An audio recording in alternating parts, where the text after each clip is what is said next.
Hello, and what is going on? And welcome to our premiere episode here on Gen Con TV of Nerdbauchery Adventures. I want to introduce myself real quick. My name is Tony Sloane. I am going to be your dungeon master tonight. And again, this is season 1, episode 1. The name of this episode is The Mysterious Map. I'm going to go ahead and let the players start introducing themselves here. We'll start with Erik. If you're muted, Erik, unmute. Hey guys. Yeah, no, I was muted. I wanted to unmute myself.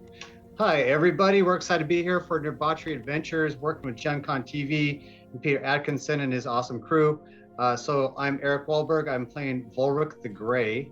He is a fighter and a bard, and he has a long storied history, seeing as he's an old guy. And I look forward to revealing more about him later. All right, let's go ahead and start with Erica. All right, I am Erica Wahlberg. No relation, kidding. Obviously, there's a relation. And I'll be your elf ranger for today, and I'll reveal as we play. All right, then we'll go ahead and have Space.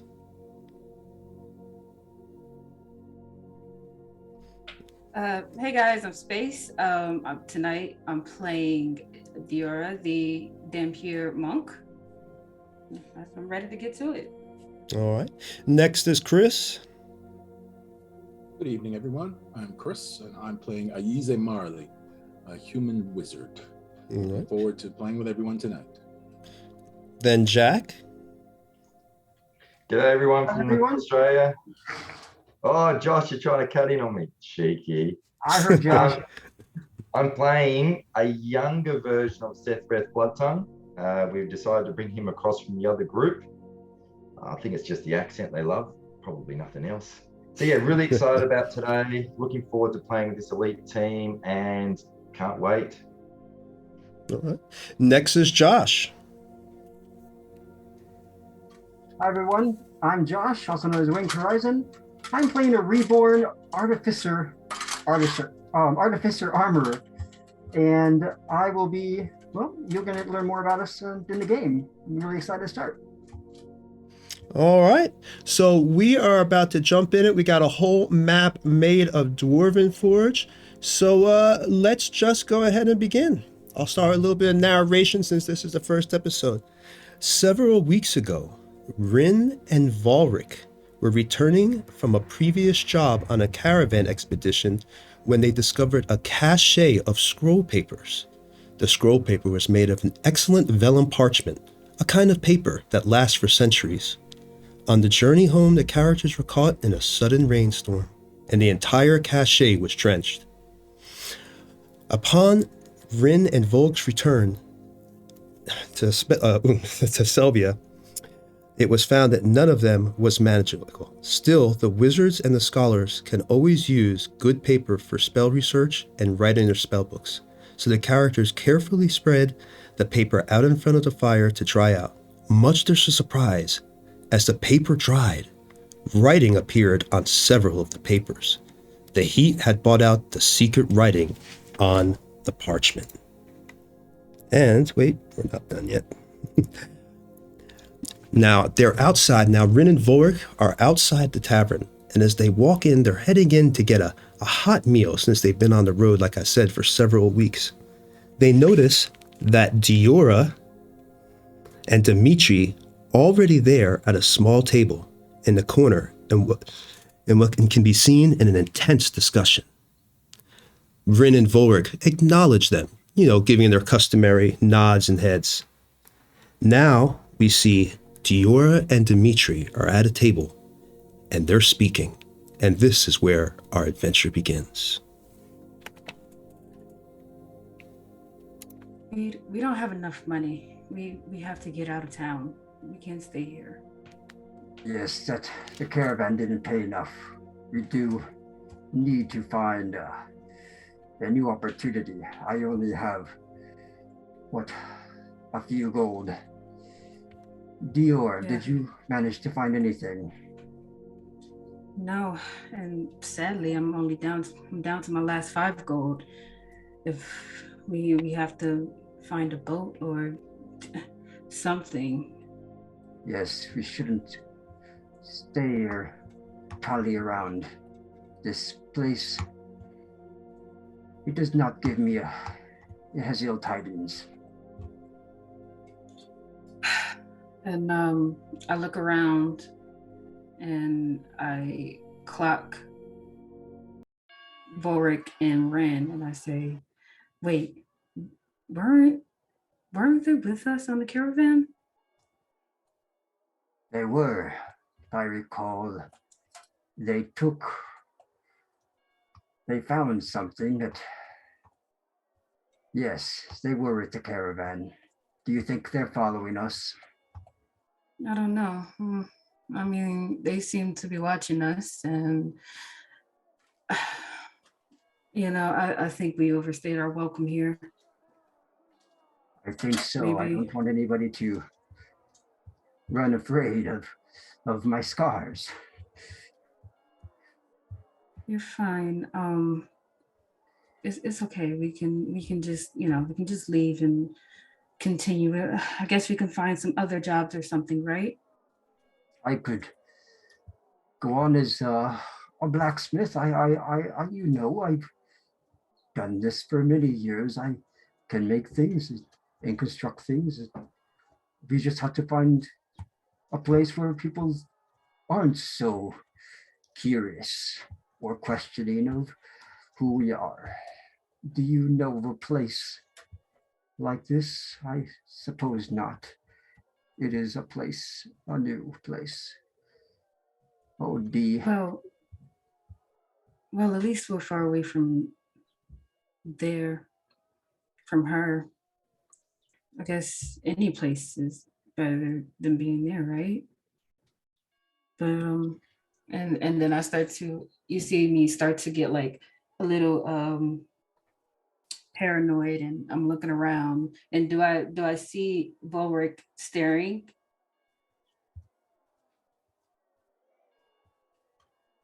Tony? That's up to Vorik. Vorik, are you staring?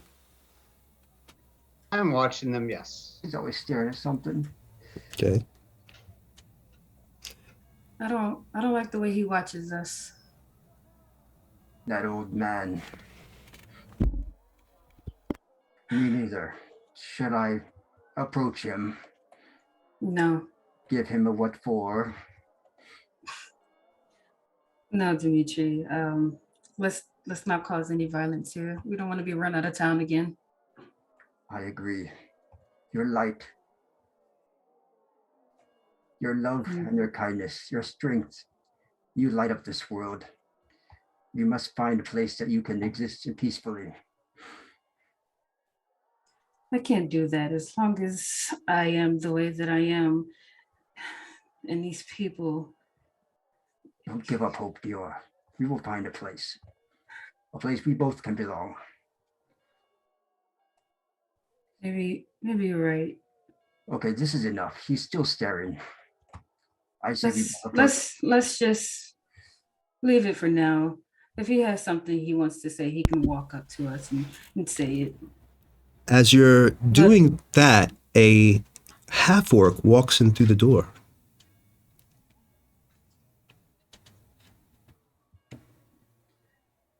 Oh, interesting. The whole tavern has grown quiet. This is trouble. He looks like more trouble than we are currently. Okay. Sethrath, come sit with us. I stare at him. Get closer. I remember you from the caravan. Hey, sit down, join me. What was your name again? Falric the Grey. This is Ren Swiftbow. Ren, I remember you. I will sit. Never gets old how everyone stares when I enter a public place. They think I'm the devil, I can tell. And we began talking in more hushed tones, so the other two can continue their conversation.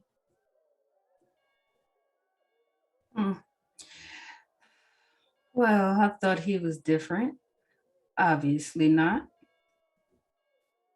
It I doesn't don't seem he I was don't know. I get a bad feeling about that guy. Maybe he's a good guy, who knows? But I don't like the way he looks. I don't think most people like the way we look, Lady Diora. Perhaps they were just waiting for each other. Let's wait this out and see if they leave, and then we'll find a place to go. Okay, you're right, Dimitri. And As then you, we just sit back. Go What? ahead, I'm sorry. as the rowdiness in the tavern continues and you're enjoying several drinks, you notice that your party member Aziz comes in through the door as well. And he goes straight up to he goes straight to talk to Volric and Rin. Ah, our wizard. What was the name again? I'm sorry.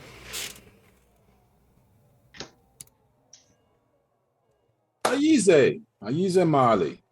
Ah, And as always, a pleasure to make your acquaintance, Sir Volric and Lady Rin.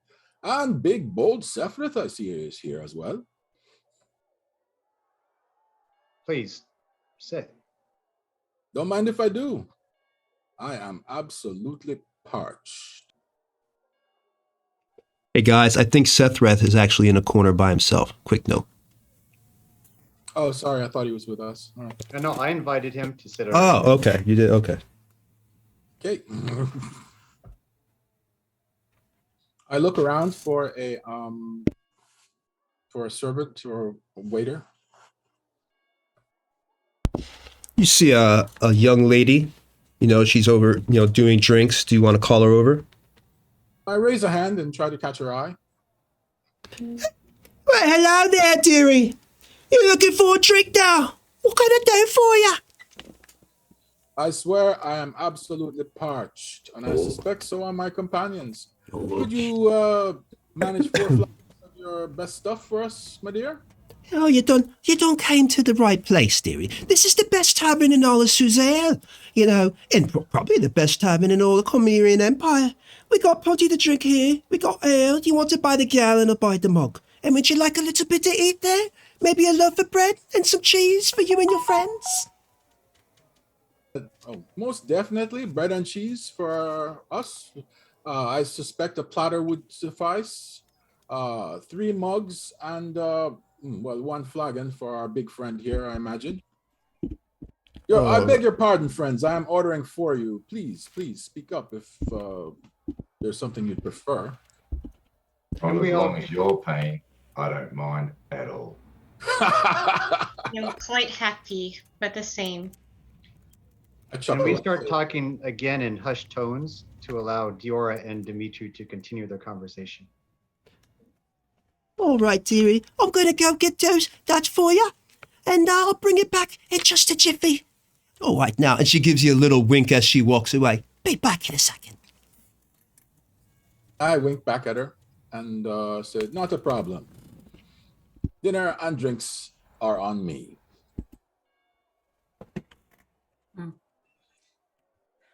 Dimitri, I don't think we belong here. Maybe we should just go. You know how I do in crowds. Yes, I know. But we must find some avenue of income. Let's sit and wait and listen. Like we used to do. But I've been sitting and waiting for a very Remember long your time. lessons, Diora. Control over your mind. You're right. It's been so long since I've been in a place like this. I know you're used to a different lifestyle. I'm sorry we had to leave in such a hurry. But it will be better, Lady Diora. Let's sit and wait and listen. you will find an opportunity. I'm sure of it. I can't. This place is too much, Dimitri. I'm telling you, I can't stay here. Ulrich stands up. And I'll stand up. I'll stand up as well. I start walking directly towards Diora and Dimitri. I look back to Dimitri and I see, and I look back at at Dimitri, and you see, we could have just left, and now let's see what he wants. We have food and drinks coming. You two from the caravan, I apologize, I do not remember your names. I am Ulrich the Grey. Hello, Wahlberg. You may call me Dimitri. I'm Diora. Well met, both of you. Well, the rest of us, we're just about to eat, drink. Makes sense we should sit together, and I do have this scroll, the scroll we found before, dried out. Might be worth a look. A scroll of what? That's to be discerned, but come with me, please. ISA is treating. I looked at Dimitri. I told you so. Whatever, let's go. Forgive my forwardness, my lady. Don't call me my lady. We're not in. Dior, yes. But thank you, Dimitri. Still a habit. Let's join them. I understand. It's okay. And we'll follow Ulrich. All right. Everyone, this is Diora, Dimitri, Isa, you have Sethreth, my good friend Rin Swiftbow here, quite the accomplished ranger. Please, everyone, sit down.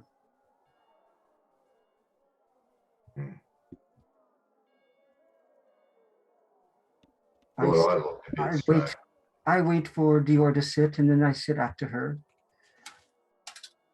And I can cover my head in the scars that I have that seem to be open with the stitches and the pallid skin. As y'all, Dimitri, I have to hang out with you more often. With my one scar, you make me look downright pretty. He has a point. You even make me look a lot better. Diora looks to both Ulrich and Sephrith. Are you making fun of my friend? Not in the least, just making conversation. Oh. Gotta have a bit of a laugh. Did you see I don't know you well enough to laugh. Did you see how everyone reacted when I entered? I did. I know how it feels to be not pretty. What can I do? That's it. That's me. Perhaps we can move this conversation away from scars and appearance and talk about more the pressing matter. What of these scrolls? I am quite curious. Yes, yes, of course, Dimitri. And, to be said, we do have scars of our own on the inside, some of us on the outside. Nonetheless, here's the scroll. It's dried out now. So before we thought perhaps it was useless, but it's not. Allow me to roll it out on the table for you. What's this? I haven't seen this before. Is this from that encounter? Sincerely, Tony. Which one are you unrolling? Are you going to roll the one that has like a letter? Because the letter is actually written in common. You can read the letter, or are you going to unroll the map? Which one? First, the letter, please. Okay. All right. So as you unroll the letter, I'll read it to you. What it says. is when the gale finally ended, we found ourselves approximately 7 days normal sailing distance due east out of Suzail. We discovered several uncharted islands near the Pirate Isles archipelago. We replenished our supplies, patched up the ship, and traded our remaining goods to the native villages along the shores of several islands. Some villagers were friendly, but others were hostile, and the natives attacked on sight. I suspect the hostile villages were filled with cannibals. We skirted the coastlines of several islands, sailing south by west until we reached a small peninsula cut off from the main island by a massive stone wall. We were well received by the natives of Tamora, the small village that guards this wall. The villagers have no name for the large island other than the Isle of Dread. Their own small peninsula is known simply as home. The villagers told us of a tale about an ancient city in the central highland of the isle that was built by the same people who built the wall. The villagers called the builders the gods. But I noticed that the names of the gods and the personal names of the clan ancestors were often the same. So I suspect a much more advanced culture, and that the descendants of the builders have returned to a more primitive state. The island city is rumored to be filled with treasures beyond imagining. In particular, I heard persistent tales concerning a great black pearl of the gods that still remains in the island city. The island waters abound with excellent pearl beds, so the rumor of the black pearl may well be true. The village contains a number of huge, lifelike statues of iron, bronze, and stone. Since no villager currently has the skill to make such statues, the tale of the lost city built by the gods seems reasonable. I would have liked to explore inland to verify the rumors, but too many crewmen died in the storm or by cannibal spears. Only 5 of us are left. I'm the only professional adventurer, while the others are only sailors. We can sail the small ship well enough, but on land and a hostile territory, we would be helpless. Once back in Suzail, I should be able to recruit a new crew and a party of professional adventurers. Then I shall return to the Isle of Dread to claim the great Black Pearl and whatever other fabulous treasures await. One thing I managed to do before leaving we sailed around the island is I made the best map we could. We were afraid to land, since village fishermen had warned us that it was extremely dangerous to land anywhere on the main island, and the coasts were rocky with no beaches. As a result, the map only shows the coastal area we could chart from the ship, but it's better than nothing. And it's signed Rory Barbarossa. And the map, and here's the map, and here's the map.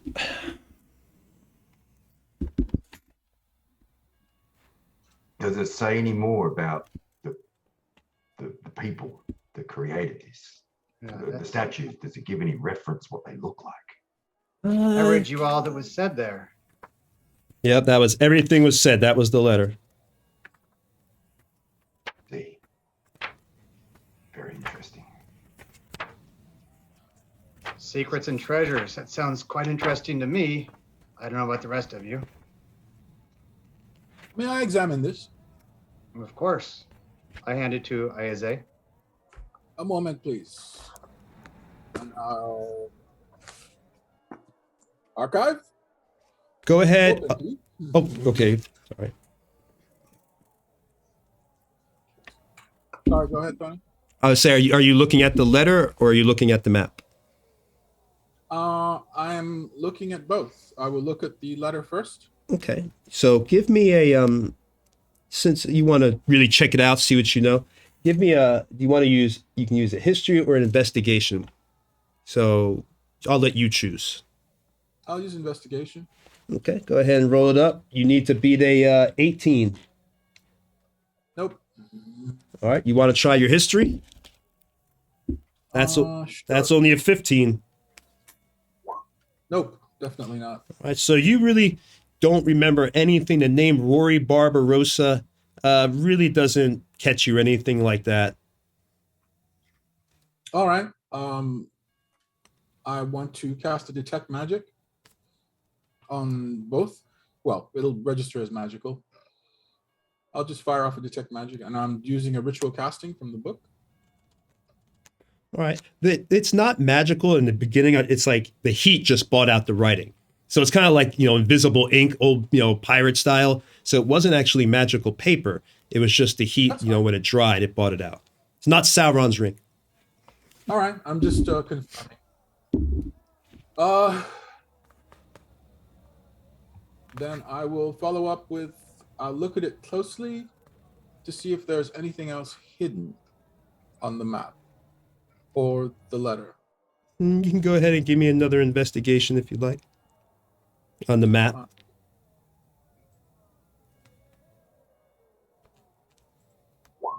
24. Okay, yeah. You do get a little bit, from the map, you've heard rumors that this, somewhere in your traveling, that you heard something, that Isle of Dread, Isle of Dread, Isle of Dread.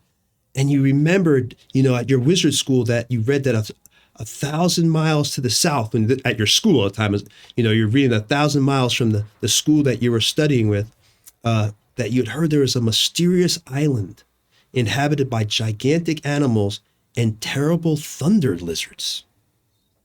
Whatever that means. I repeated this to the group. It's a very good reference, and thunder lizard, I assume, is a reference to giant lizards. When they walk on the ground, it makes the sound like thunder. Any mention of the race that lived there and created it? None that I recall. But certainly, based upon the Barbarossa's information and the fact that we have a map, it might be worthwhile to investigate. What am I saying? I am absolutely burning with curiosity. I will come. I want to see what race made this. There must be something here. And speaking of cannibals and thunder lizards, I'm not sure which one I hope for more.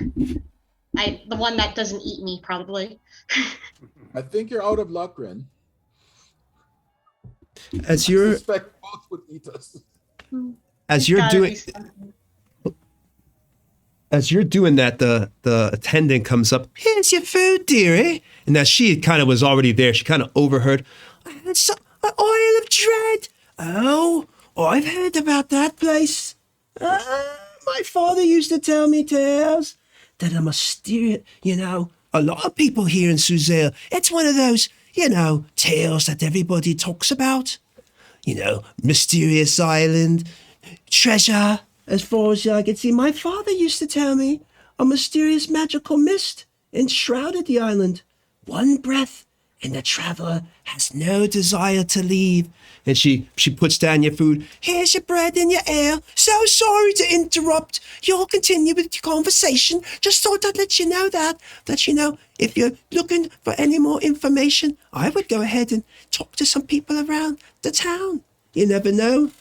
Lots of people love that rumor. And she kind of just walks away after that, gives you your food and leaves. Well, that sounds a bit ominous, but that's what adventurers do. They walk right into ominous situations, don't they? I have a feeling we'll hear a different story from each person, but doesn't hurt to ask. Diora, Dimitri, what do you think? You are making money off this caravan. I assume you could use some treasure. You look quite able enough to fight your way to it. I looked to Dimitri. Yeah, Dimitri, what do you want to do? My question for you, and I look at the group one by one. How or why did you come here? Is your purpose to find adventure?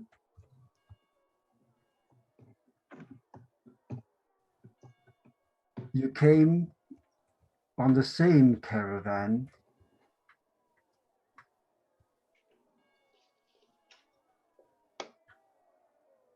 Is that a question for me? It's a question for all of you. All of you. Who wants to Do go you first? Yeah. Let's start with him, and I'll point to Sephrith. You look like you have quite the interesting story. My story is my own. All you need to know is yes, I want to go to this place. I'm willing to help.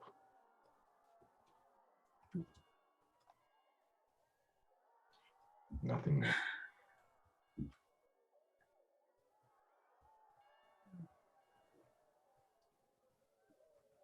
Dimitri, You, do Greg.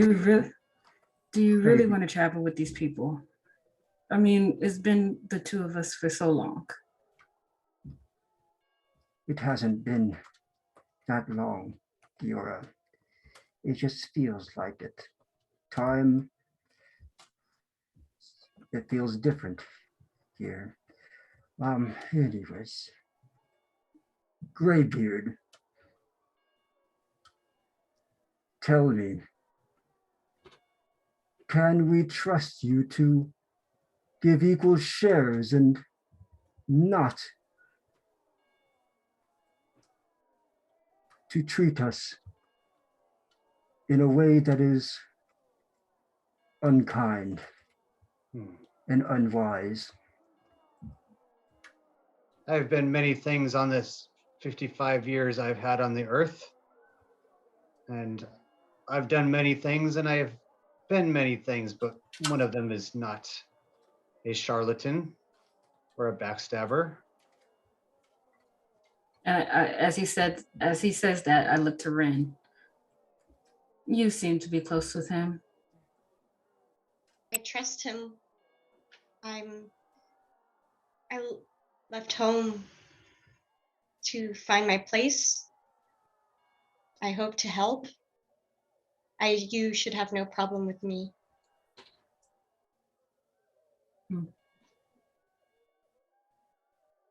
Okay.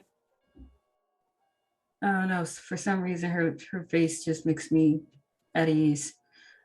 And then I look to the big tipper. What about you, sir? Oh, my reasons are my own. But can we trust you? I could ask the same question of you. Who knows? I do not know you. So, I come here looking to offer my services as an armorer or a blacksmith, if that's what you prefer. I also have skills in many other fine crafts. If that is what you need, as well as a supporting hand, then we will be glad, Giora, to join you as long as we can agree in writing on an even split of any one gains from this excursion to the island. Wahlberg speaks for you, and he invited you to the table, and I trust his judgment, which is fine. But if it's a contract you want, I love to write. I'll pull a page out. Very well. So there's no confusion. And I looked. Oh, I'm sorry. Go ahead. I'll summon my quill and have it basically write out a quick contract. Excuse me, but could you use actual ink? And I pull out an inkwell from a bag Oh, certainly. with actual ink, and I say, you never know with magic if it will appear or disappear, as this interesting scroll. And I hand it to you. Please use this, I insist. Ah, no problem at all. The quill is but a tool. Saves my hands. I look to Whatever Warwick happened? as they're writing up this contract. I look to Warwick and I hold my hand out and I say, we're gonna help you do this, not because we want to go on an adventure, but we need the money. So we're gonna come along, we're gonna make sure you don't die. All I ask in return is that you make sure we don't die. It's a fair enough ask, Diora. And in fact, it's one of the things I like to do is to bolster my team and inspire them, and also be happy to fight the front line. So you can count on me. And while we're starting here and our scribe friend is writing out a contract, perhaps each of you can tell me more of what you do. I think I can tell by looking at Sethrith, but why don't you start? What is your specialty? Sorry for being obvious. My specialty is killing things with my axe. I can track some too. I'm good in the wilderness. But mostly, it is combat, is what I aspire to become the best at, I guess. You remind me of the southern berserkers that I've paired up with in the past. That's kind of near where the steppe is, where I'm from. Mm-hmm. The wildlands, to be exact. Much further. Been a long journey. Bryn, perhaps you'd like to tell them about yourself. Well, Yeah, you said you wanted to find your place in the world. What does that mean? well, in my village, my father taught me how to shoot, and my mother taught to respect the adventures that pass us by.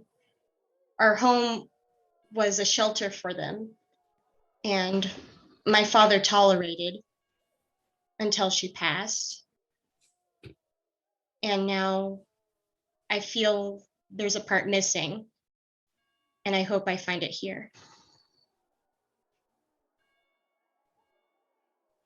You seem like a capable woman, so hopefully you find what you're looking for. Indeed, she Thank you. is. What about you, Diora? To alleviate your apprehensions about us, I can say that Diora and I come together from a far-off land across the sea here, a place we wish to forget because of persecution, much as it is like some of you. We are all wanderers. Perhaps that's the reason we are now here together.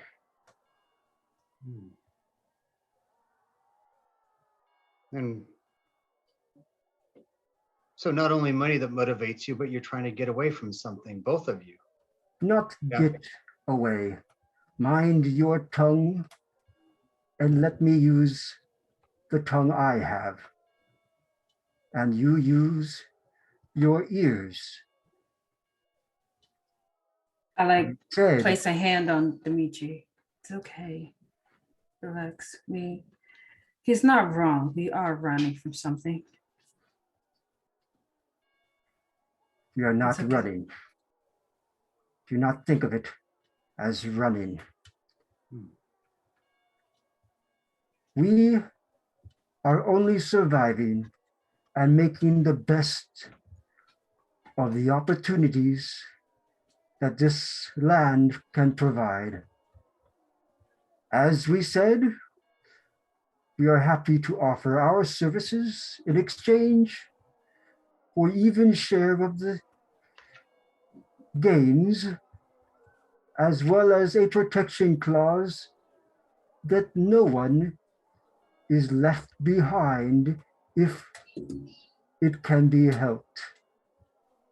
That is all that we ask.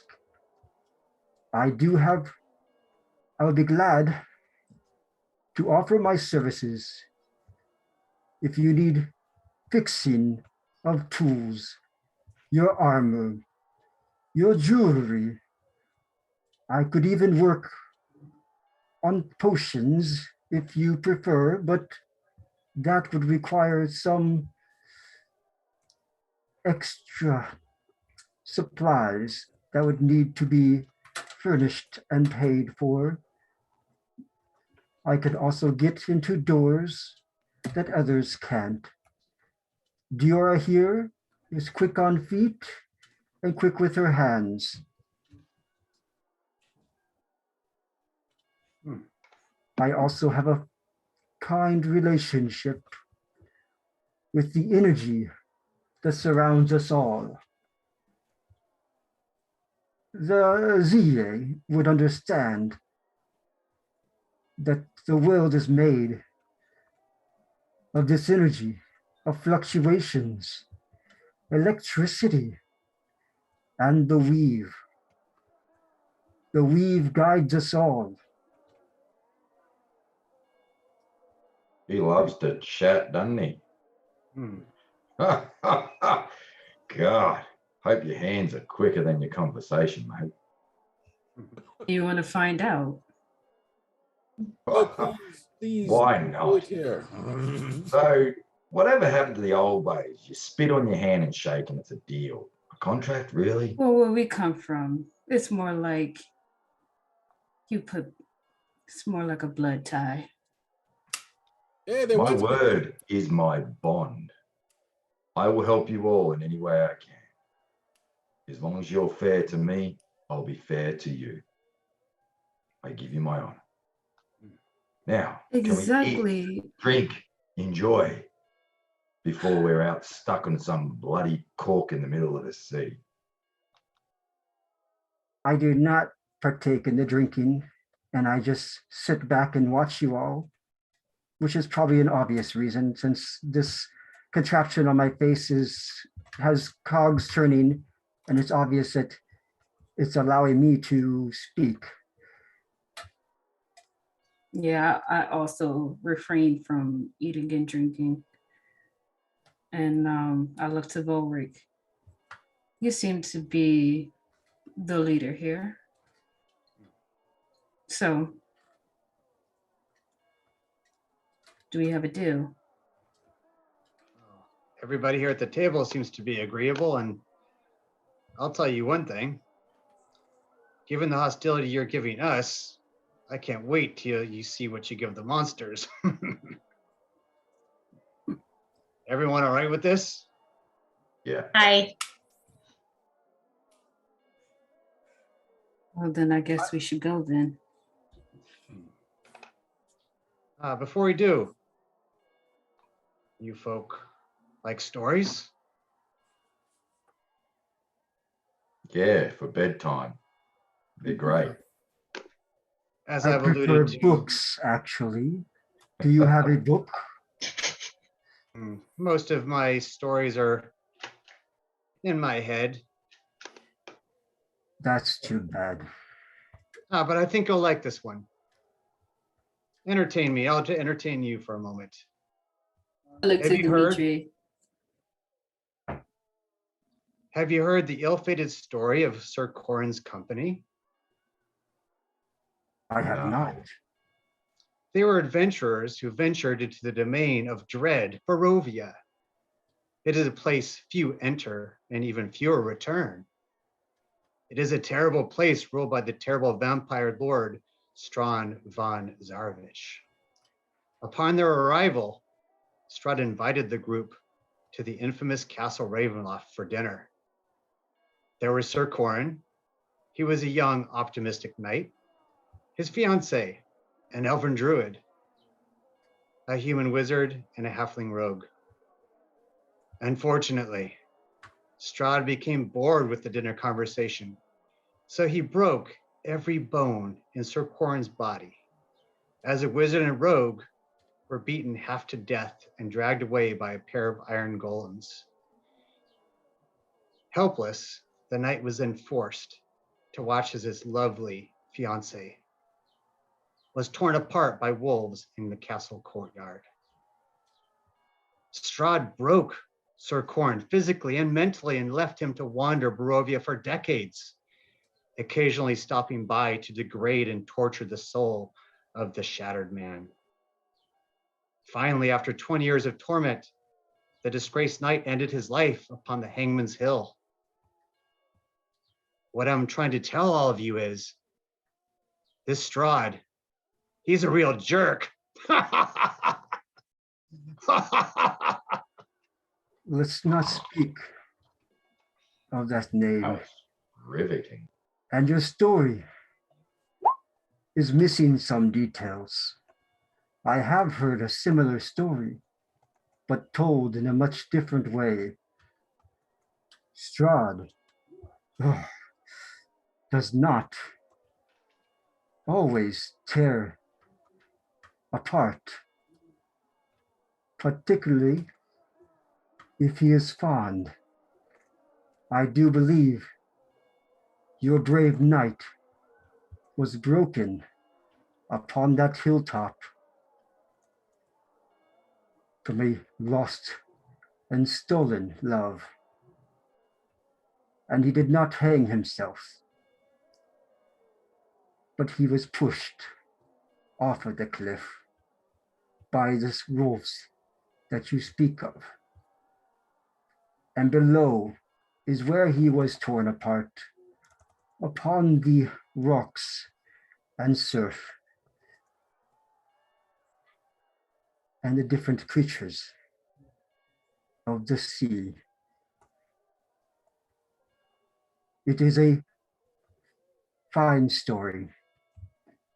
It just is due for some corrections. If you can kill the enemy as good as you can kill a joke, I think we'll be in good shape. I said it was a good joke. Oh, Rin holds up her glass and offers cheers to not becoming a story. I'll cheers to that, because that was the worst story I've ever bloody heard. Cheers. Cheers. To all of you. Just about put me to sleep. So I think I'm ready to retire for the night. What time is it? Tony? It's actually not late. It's actually daytime. So, you know, if you want to leave the tavern, you could. I mean, it's not late at all. You arrived right after you got back this morning. So, All right then. It's okay. It's been a long journey, but I understand you are quite old. We need our rest at different times. I just wanted to mention that the contract is about done, and all it awaits is signatures.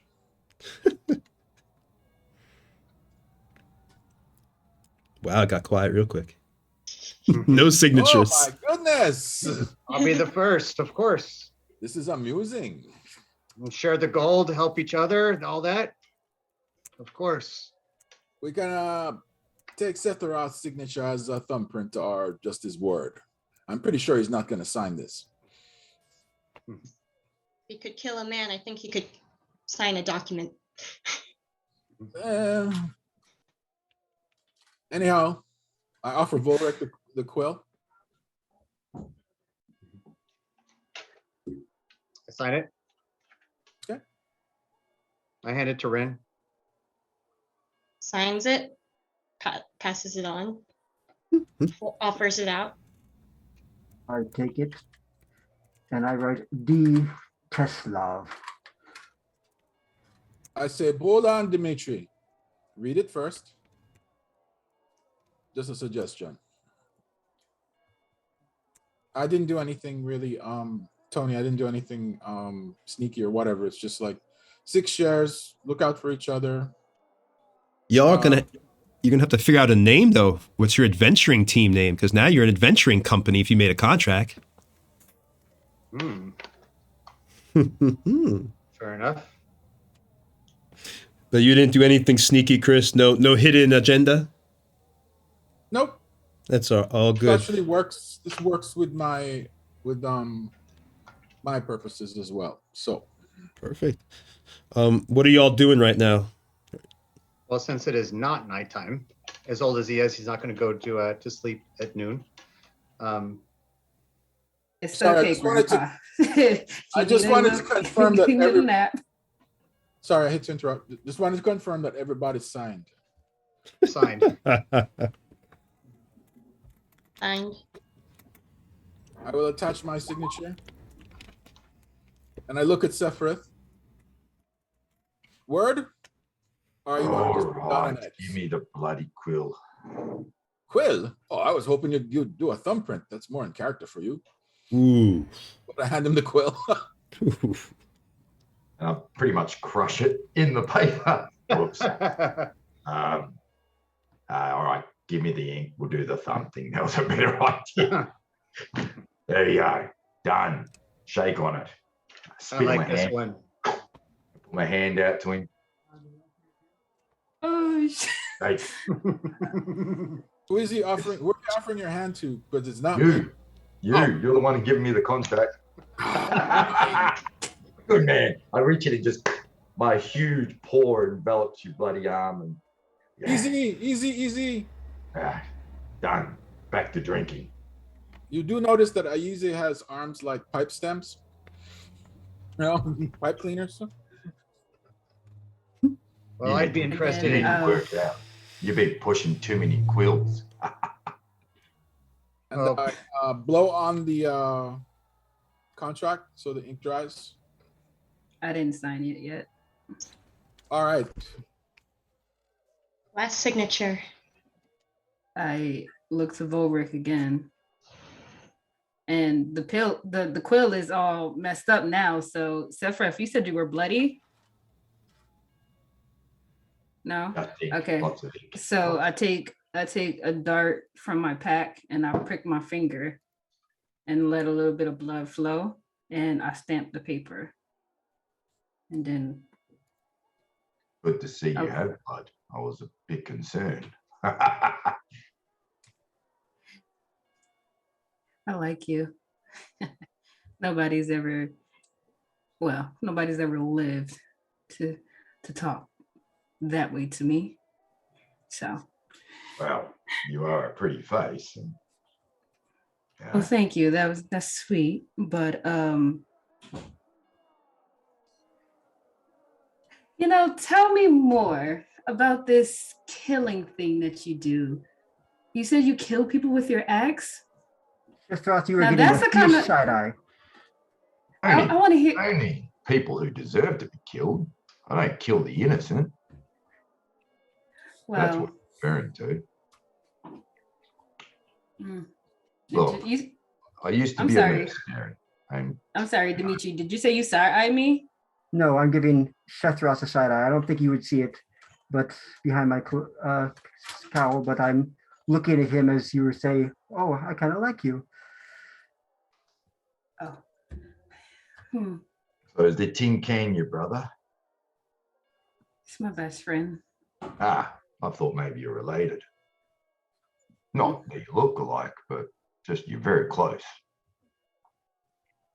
Well, we've only had each other in this new place, I guess you can say. I think you should be grateful you have someone at all. It's a good thing. It's a good thing. Well, I mean, you all seem like have you known each other long, or I know No. those two. No, I had just seen you around the wagon train. I've seen the old grey one. Seems to take charge. Yeah, quite Grandpa. That's what I call well. him. Grandpa. I like it. Cheers to Grandpa. Yeah, I've I seen mean, him look at him. around He's and- practically ready to go to bed. He probably wakes up at like 4:30 in the morning. I was gonna wicker out of some wood or walking frame for him. And the young And one, what is it? Rin, pointy one. I've she seen looks her like she shoot has a a lot. bow. She's She looks very like she has a good. lot of potential. Yeah. Very I good like- bow you are, Rin. Did you make that bow yourself? We had some help from my father. Ah, so he's the Fletcher. Hmm. He's done a good job, I don't mind. I like weapons and their history. Very much. Probably wouldn't approve of what I'm doing, but And I sort of side glance across to Wahlberg and I look down to his hip where I can see a very beautiful sword. And that's all I do for now. And then I kind of change the subject. Yes, weapons Hey. have history. They're important. Um, So what was your name? Dimitra,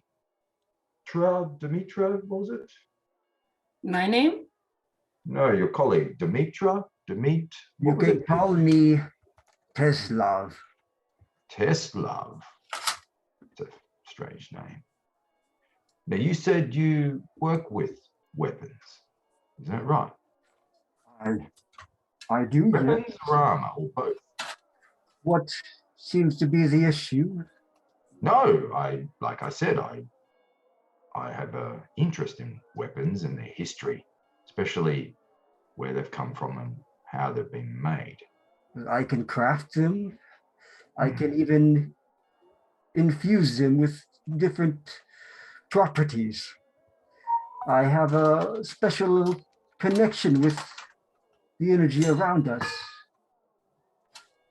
For example, Did a part of you just fall off, mate? and you see like his gloves start to crackle some energy with like electricity. Oh, And then shit. Oh, it off. that's interesting. Do you have the ability to look at weapons and tell who made them, or? That is more his story of weapons. Can understand them, yes, and sometimes know where they come from, especially if they have writings. They is a good tool, but yes, I know my way around construction methods. I am well read. Interesting. That's good to know. Speaking of well-read and informed, maybe we should head outside and find some information about this dread island and this archipelago and the other bits. There might be other people who know things other than the waitress. You say we need a name for this contract? It sounds like we all have omens. Perhaps this is a good omen. And perhaps that could be the name for the contract, to give it that positive energy that we are bringing good rather than bringing destruction and chaos. What say you? And I look at all of you. Good omen sounds good. Oh, I alliterated. A good omen is better than a bad omen. Here's to the good omens. doing good in some ways. Cheers, big ears. Be good for goodness sake, for goodness sake. So, as I was saying, if you're all done, aside from your drinks, which of course we can keep drinking all day, I think we should head out and find some more information based on the letter and the map. There's got to be more information before we find ourselves a boat and shoot ourselves into the unknown. Rin finishes shoving down the piece of bread she was working on and stands up at the ready. Well, time to find out more terrible things. A moment. Sorry, just some clarification. It's just a map of the island. It's not a map of where the island is relative to where we are, right? It mentions it in the letter. Yeah, it does tell you how to get to the island in the letter. So you do know how to get there. And the map itself is not an entire map of the island. It's just the coastline because they could just skirt along the coast because he didn't want to land. He didn't want to land because of Thunderless. Okay. How about while you do that, I'll go see about chartering a boat. Fair enough. All right. Oh, and I do pay for how much for the drinks and the bread and the cheese? They were just about to get to that because y'all were walking out. So as y'all are leaving, you actually the tavern keeper actually yells over there. Now where do you think you're going, you little goblins? It's I me. didn't forget. I'm walking right towards him. Oh, well that's good, because it's me you owe money to. And I ain't forgotten. Now, let's go ahead and settle a bill so you can be off to your Isle of Dread. Looking for good old Roy Barbarossa, are you? And don't worry, I already heard. You know, that legend is old as piss itself. Anyway, let me go ahead and tell you, add up your bill here. You got a gallon and a half, that's 2 silver pieces. Oh, hey, look at this. You got a cheese hunk and a bread loaf. So you're looking at a total of 5 silver pieces now. Don't be trying to be shifty and cheat me here. I will count it, I know. I will give him 5 silver pieces. He takes the silver pieces and, he's the way he looks, he's a kind of a greasy man. His hair is kind of like not all the way down to his shoulders, but like that to the chin length. It's unkempt and wiry. His skin is pock-marked and everything with acne and boils that he's never taken care of. And it just looks all around dirty. And as he opens his mouth to bite the coin, you can see the yellow and the tartar built up on his teeth. You can smell the breath as he bites it. All right then, I'm happy to be having it.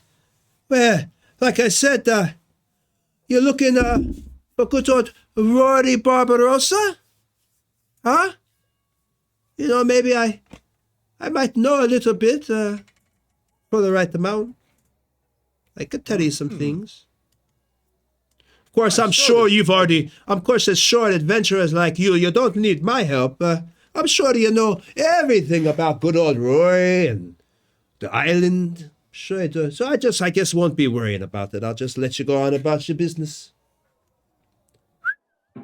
Well, before we pass along some coin, how do we know this information is more than some chicanery from a bartender who could prey upon the less educated adventurer? Well, first of all, I didn't know you were less educated. But, I swear, why would I lie to you? You'd know right where to find me if I did. Would it make much sense? Check? Yeah, let's go ahead and do you could do an insight. Alrighty. Give me a little insight there. Here we go.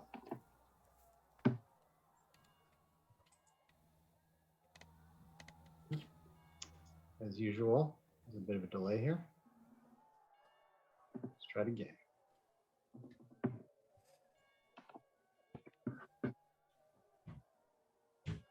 Sorry, pressing buttons here. Here we go. There we go. 20. All right. You get a sense that this, looking at him, he does not seem like the fighterly type. So the chances that he's lying to someone like you that he knows could come and, easily slit his throat is, you get a chance he wouldn't do something like that. Or you get the thought. With such a delicate jaw that doesn't seem to have been busted before, you more likely than not telling the truth. What's your price, bartender? Well, like I said, you're down right. I'm good old Dalen's never been in a fight before. You can tell by my stomach I'm an eater, not a fighter. Well, I could tell you a few things. Let's go ahead and why don't you give me I don't know. I could use a few gold pieces, say about 20. What? We'll do 4 dice 6. Why don't I just give you the armor off my back? We'll just do exactly what it calls for, 4 dice 6 to see how much. It might end up being 24. So hold on. You should have kept quiet. All right, it's 12. All right, so turn to me All 12. I'll tell you what, my normal price to tell such valuable information about such, a great man as Rory Barbarossa. Well, that would be 12 gold pieces for you. 12, because I like your face, and you look like the kind sort. And he smiles in the dirty teeth. You throw in one of those tasty pieces of bread and you got yourself a deal. Sure, for 2 silver pieces you get the bread, because that's what they cost. Are we really doing this? Or we are. Now, if you want the information, it's 12 gold pieces. I said I like your face. You know what? Because I'm in such a good mood, I changed my mind. I will give you the bread. I had some old bread it's a little stale. You can have that. Okay. I take it and I hand it to Ren. I say, for your pet. Says, oh, how gracious, how thankful we are. I toss 12 gold pieces on the counter, and probably 2 or 3 of them are going to fall onto the floor. He looks at him, and like a little rat, scurrying for food, he quickly picks up those gold pieces. Oh, thank you. Well, I appreciate your good doing business. I'm sure adventurers like you are going to be very successful if you find the fabled Isle of Dread. So we're listening, oh purveyor of stale bread. Sure. Well, let me tell you then. Let me look at that. Do you mind me looking at what you got there? Heard you had some papers you were looking at. Do they have anything to do with good old Rory? I show it to him and I keep my hand on it so he doesn't grab it. Oh yeah. Oh yeah, Dad. Well, let me tell you. And he kind of, his voice gets kind of low.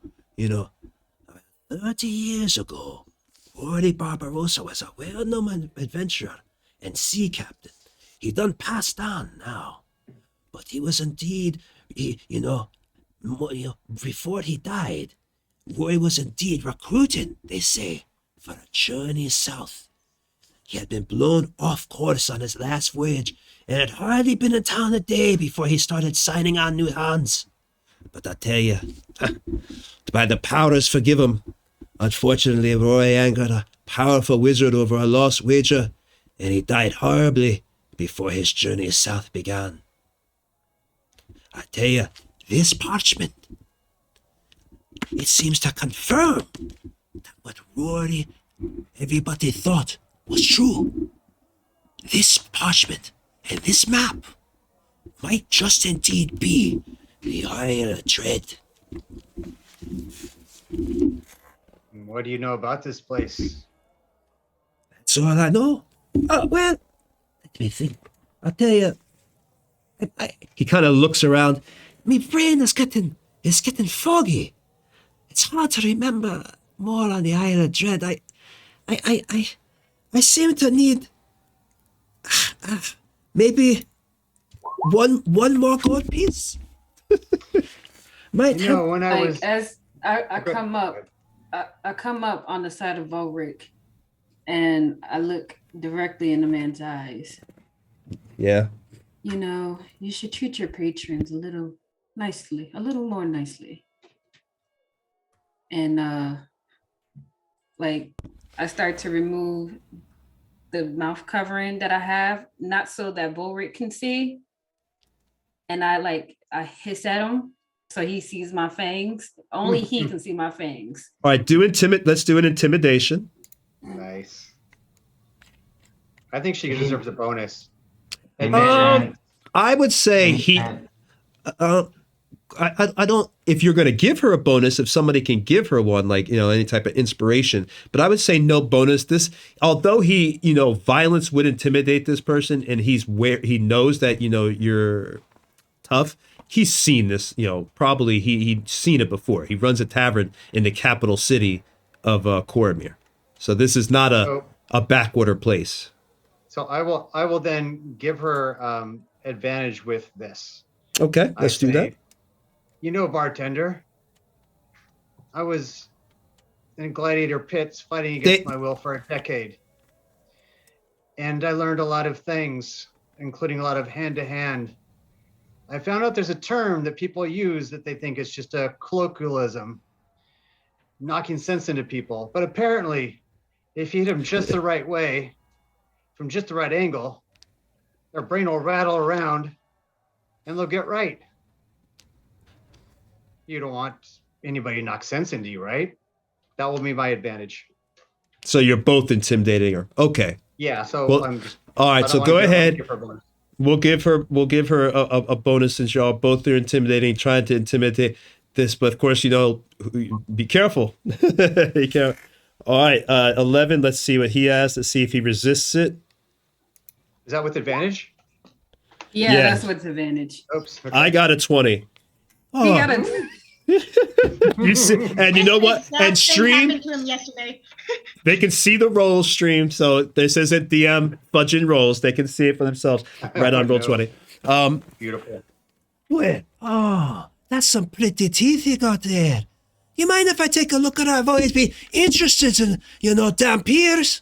Oh, it's rare that you get to see one. Oh, boy. And you talk about knocking sense into people. I believe you. But I'll tell you what I don't believe is that in the middle of the most crowded tavern in all of Suzail, that you'll attack a tavern keeper for no reason other than he won't tell you what you want to hear.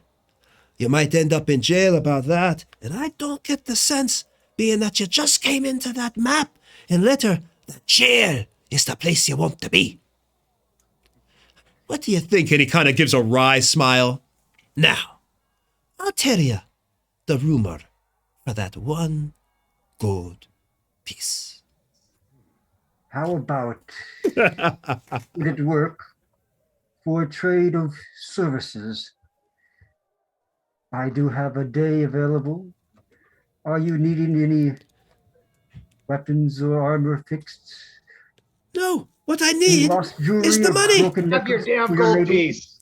I slammed down the gold piece. He takes it. Smart Here. man! We're all wasting time there. You got to get ready to go get paid on your great adventure, right? Okay. Well, what I heard, and he looks around to make sure nobody hears, because they might try to ease in on your stuff. Yeah, come close. What I heard is that a wandering band of cat-like humanoids have recently arrived at the island and are seeking something or someplace.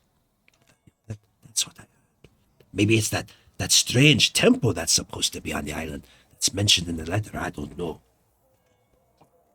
Cat folk, then. Yeah. Ooh. But that's all I know. Good day, then. Hey, you having a good day too there? So y'all are leaving the tavern then? No. okay. As we're leaving, Okay. I gave him 5 silver pieces for the food and drink, and I will palm 2 silver pieces to the tavern maid who served us. Oh, okay. So I thought you were trying to not pay him the whole amount. Okay, so you palm it. I just don't want to pay him. Okay. So you want to? Well, let's do. I'm going to do a deception, perception. Do deception, so he doesn't Deception? see you palming it. And I'll do. Would that be sleight of hand? Oh yes, I'm sorry. Sleight of hand. What am I thinking? Oh, that's fine. I stink at both of them. But here, I got Oh. an 18. All right. So hold on. All right. He did not notice it because I rolled a 5. All right. So you're able. She kind of leans over, puts your hand on your shoulder. Oh, thank you, dearie. Oh, that's so kind of you. This will enable me to go ahead and eat for an entire week. Glad to hear that. But should you happen to know anything else about our little map and quest, then I'll be outside for 5 minutes. Well, actually, dearie, I do. Well, then I'll meet you outside. All right. So she heads out there. Follow. You go out there first, and within a few moments, she comes out there, and she leans. Dear, I want to thank you again. Here, let me tell you what I know about the isle itself. A strange, from what I had heard. My father used to tell me tales before I went to bed that a strange human hermit lives on one of the southern islands. He shuns the decadent thrones of civilizations is not to be trusted. You know, and I tell you though. What? He's not to be trusted, you say? Yes, who knows? And I tell you, be careful. The island is surrounded by hidden coral reefs that may have sent many a ship to watery deaths. I heard that's why it's haunted with so many ghosts and spirits. Be careful, dearie. I don't want to see you get hurt. And she kind of like looks at you. Your concern for our well-being touches my heart. Aye. And your kindness has touched my... Piece. Oh, thank you, dearie. Oh, it is so kind. I give you, I've got to go back to work, but come back anytime and see me, and I'll be happy to talk to you. And don't forget to bring your money.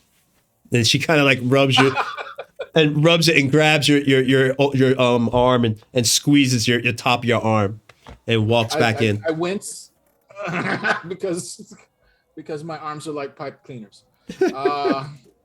This character has a strength of 7. All right. My clothes are actually heavy. So are you gonna go out and you gotta tell the rest of the group? Because I assume everybody is going outside now, or? I share the information with the rest of the group, and that's what she knew. But just a little bit of information. It would be handy if it could be confirmed. It's just raw intelligence, as we call it back in the library. I can see to arranging for a boat for us, and I wouldn't mind some company while I'm doing that. It can be a pretty rough town after all. I look for volunteers. Right alongside you, my friend. All right. Scared to go alone. Yes. Absolutely. It's a rough city.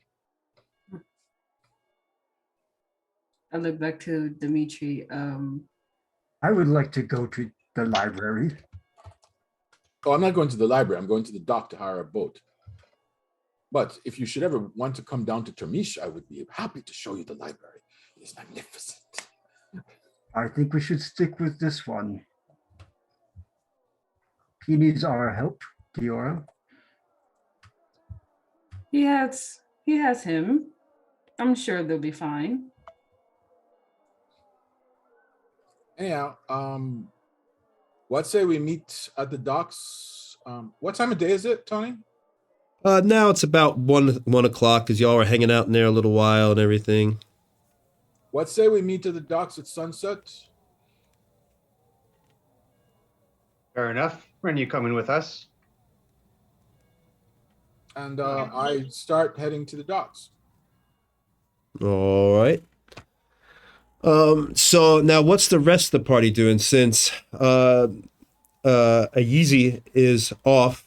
He's going to go look for a ship and, see who he can find down there to talk to.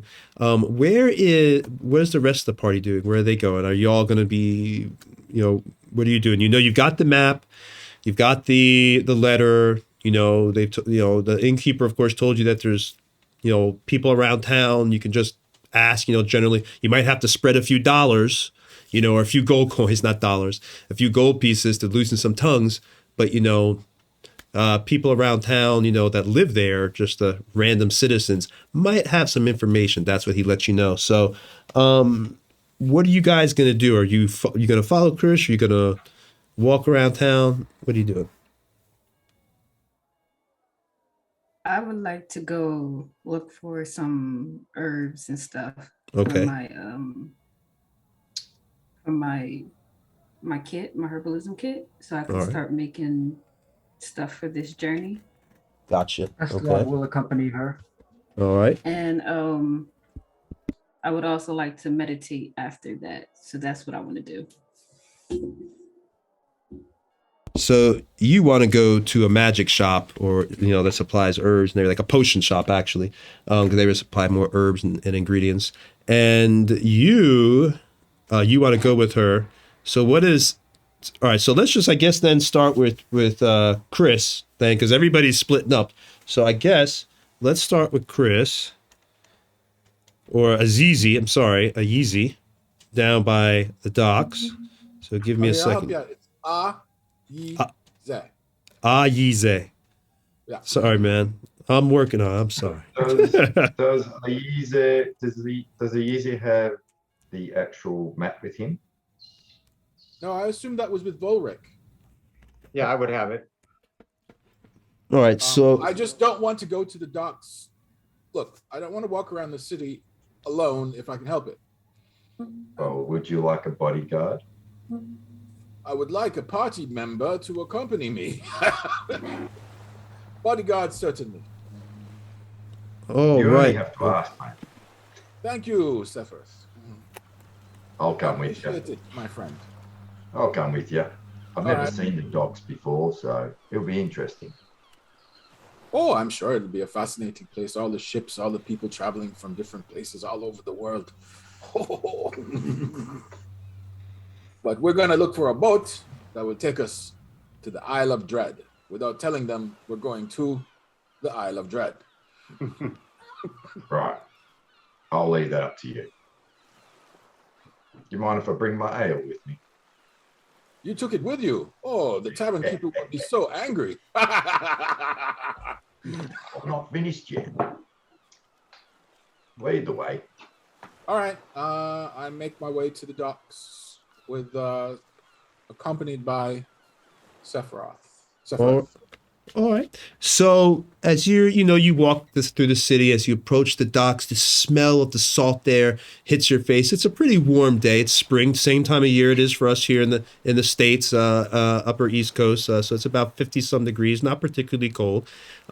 So again, the salt there, you hear the gulls and everything flying all around, and you actually see a captain. He's barking orders at his men. Get that aboard, men. Harry, and you, get that. Get that loaded up. We've got to be going tomorrow. I want to be out of here. And you, all right, come on now. Renee, God, don't put that down. You're going to drop it. And he looks over at you. What are you doing here? Can you please excuse yourself from my men? They're trying to load up. Apologies, my dear captain. We are unacquainted. I am Ayize Marley, a traveling scholar. I was What? wondering if you would be. I What's your- said, I am Ayize Marley, Easy. a traveling scholar. I like that. Okay. My name is Captain Avilio Asquales. I guess I have a few Avilio. moments to talk to you. Yes, Avilio. I guess I have a few moments to speak to you. Like I said, Renee, go ahead and finish loading that up. We'll put it under the deck so we can be ready to go by tomorrow. I want to be on my way to Assembly as soon as possible to trade these supplies. All right, what can I do for you, Ayize? Oh, you're going to Sembia. That's Ah, far to yeah. the south. Yes, we tend to go there because Will you be traveling anywhere close to Chul? I think that we commonly go that way. Why do you Chul ask? is the home of many of the Tabaxi people, if I recall, the cat folk. Yes. A common, very feral feline sometime, but I have known many a great one. They have been many good friends. I have traveled with them from back and forth. But again, I am confused. I am trying to, no disrespect to you, I mean, a friend, but I am trying to load up my ship, and you had gotten in the way. But Oh, now, no. No disrespect intended at all. Please forgive me. I sometimes become somewhat lugubrious when I've had a few drinks in me. We are seeking passage to an Passage? island in the south. Okay. And it is en route to Sembia. Would it be possible for you to... yes.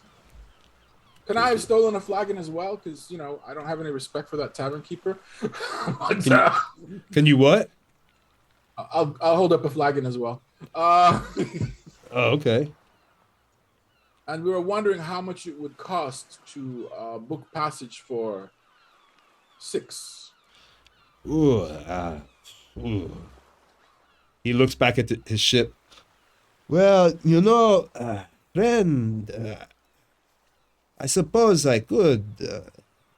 Tends to be an inconvenience. I have a problem with passengers before who did not pay upon reaching the destination. I will. You can have our assurance of payment Depending on the amount, we can pay half up front, half upon arrival, but we would have a requirement. You would have to wait for our return. You know, I tell you what, I don't want your money. You say you have four other friends. Who is your friend with you now? Well, this gentleman right here, and I point at the ginormous half-orc accompanying me. My God, you are huge. Well, nice to meet you. Gorgeous. There you go. What is your name, big one? Sethred. Sethred. Okay. Well, good. I think definitely looking at you, my next offer will definitely seems like something you would be interested in. You see, we have had problems sailing, being a trader by nature. Pirates, of course, tend to be a problem. What I need... Say no more. You want to hire security. Not hire. Oh. You, for passage, that is right, for passage, you will protect me from pirates and make sure they do not steal my valuable cargo. I have many fine wines that I'm able to trade in Sembia for at least 3 times the normal amount. The rich, pompous aristocrats will pay anything just to say they are drinking the finest wine in all Sudan. Aristocracy. Oh, the higher the monkey climbs, the more of its buttocks you can see. Those are... Yes, friend, yes. I see you understand. Yes. Yeah, I like you. Well spoken, well spoken. Well, I will wait for you. We have a deal then, I think. You speak for the rest of your friends? They will agree to this, no? We have a contract. I'm hoping that they will agree to this. And an understanding. But regardless of which, bargained well and done, I look at Sephiroth and It's a good I deal, spit mate. in my hand and I sit like this. Yes, that's how it's done. And I hold my hand out to the captain. And I humor him. Please. We have to mingle saliva in our hands. He looks at this captain, he's got a beard, just like you see the Mini. He looks very similar to the Mini. He has a beard and everything, very well cut. Deep, brown eyes. He's about 5'10", about 180 pounds. Pretty big dude. You could tell he's a well-built sailor that travels the world. Or Faerun and everything in the seas. So he just he agrees, and what he tells you is, well, I tell you what, it was being that we were not leaving till tomorrow, we will continue to wait for you, but I be here by 8 p.m. or 8 a.m. That is right about the time we will be getting out. We might be able to leave sooner if you could get here by this afternoon. I could use your hands and the rest of you, and we might be able to get under the way sooner, which then I would actually pay you for that help. What do you say?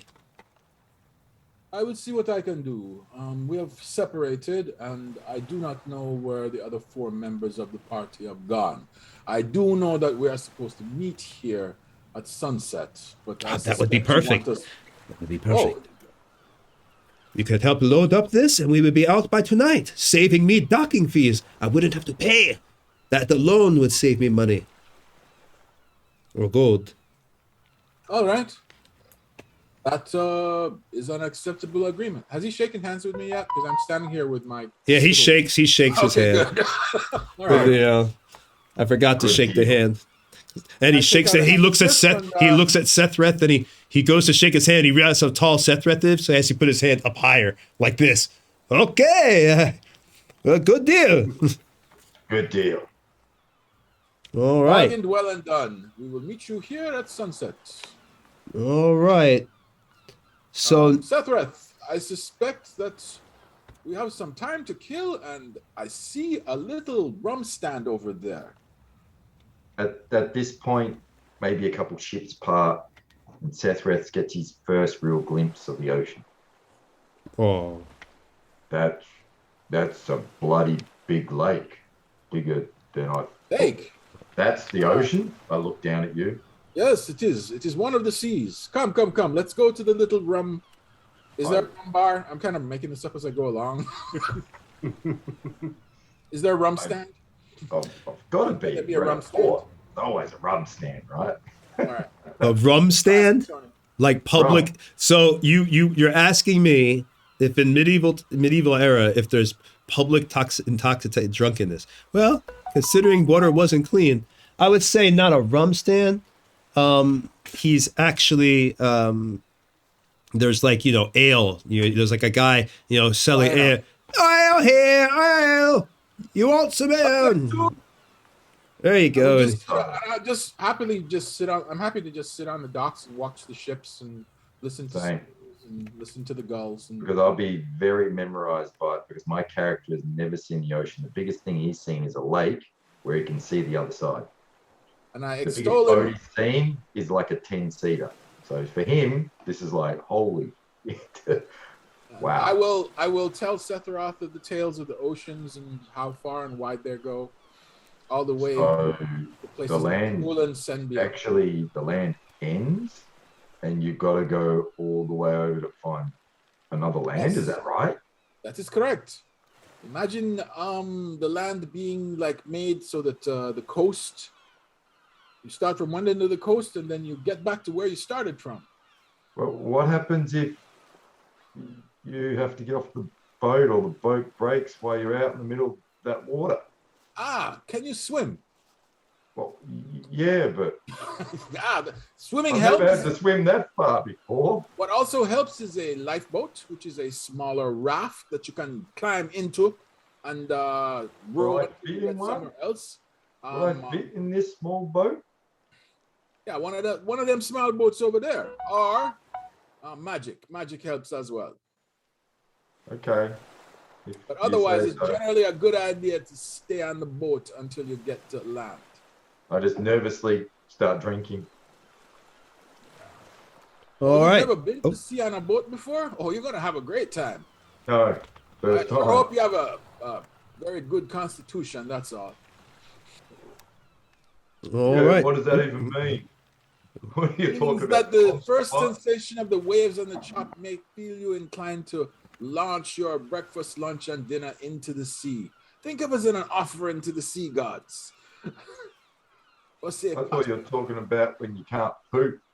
Constitution, isn't that the same thing? No, that's constipation. That's the Oh, plug. okay. I eat a plant. They've got a special mushroom I eat when that happens. Goes straight through me, mate. It's great. Makes me hallucinate a bit, but it's quite enjoyable. Here's the mushrooms and ale. Oh, well, I'm pooping freely at the moment, so I'll hold off on the mushies. But yeah, ale's good. All I right. guess So, we'll just kick it until the rest of the crew rock up, yeah? yep, we'll go back now because it was Space and Josh wanted to go get herbal supplies. So Space and Josh, y'all have walked through the, you're going through the city, the town.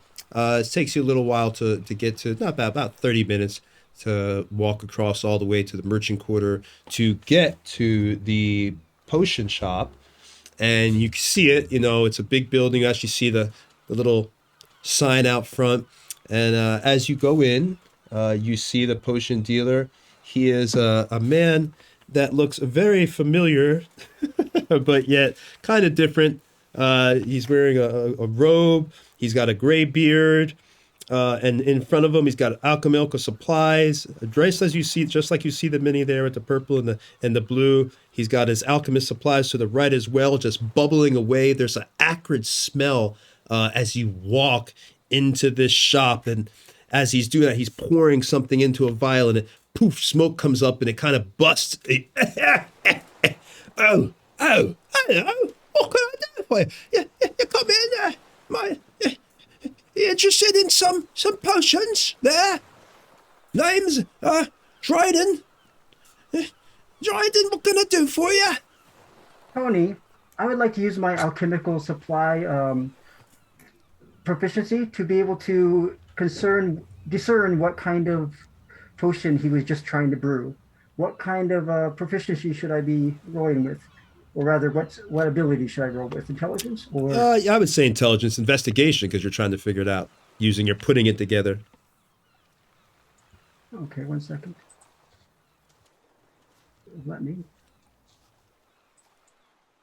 Oh, it's not letting me. Okay.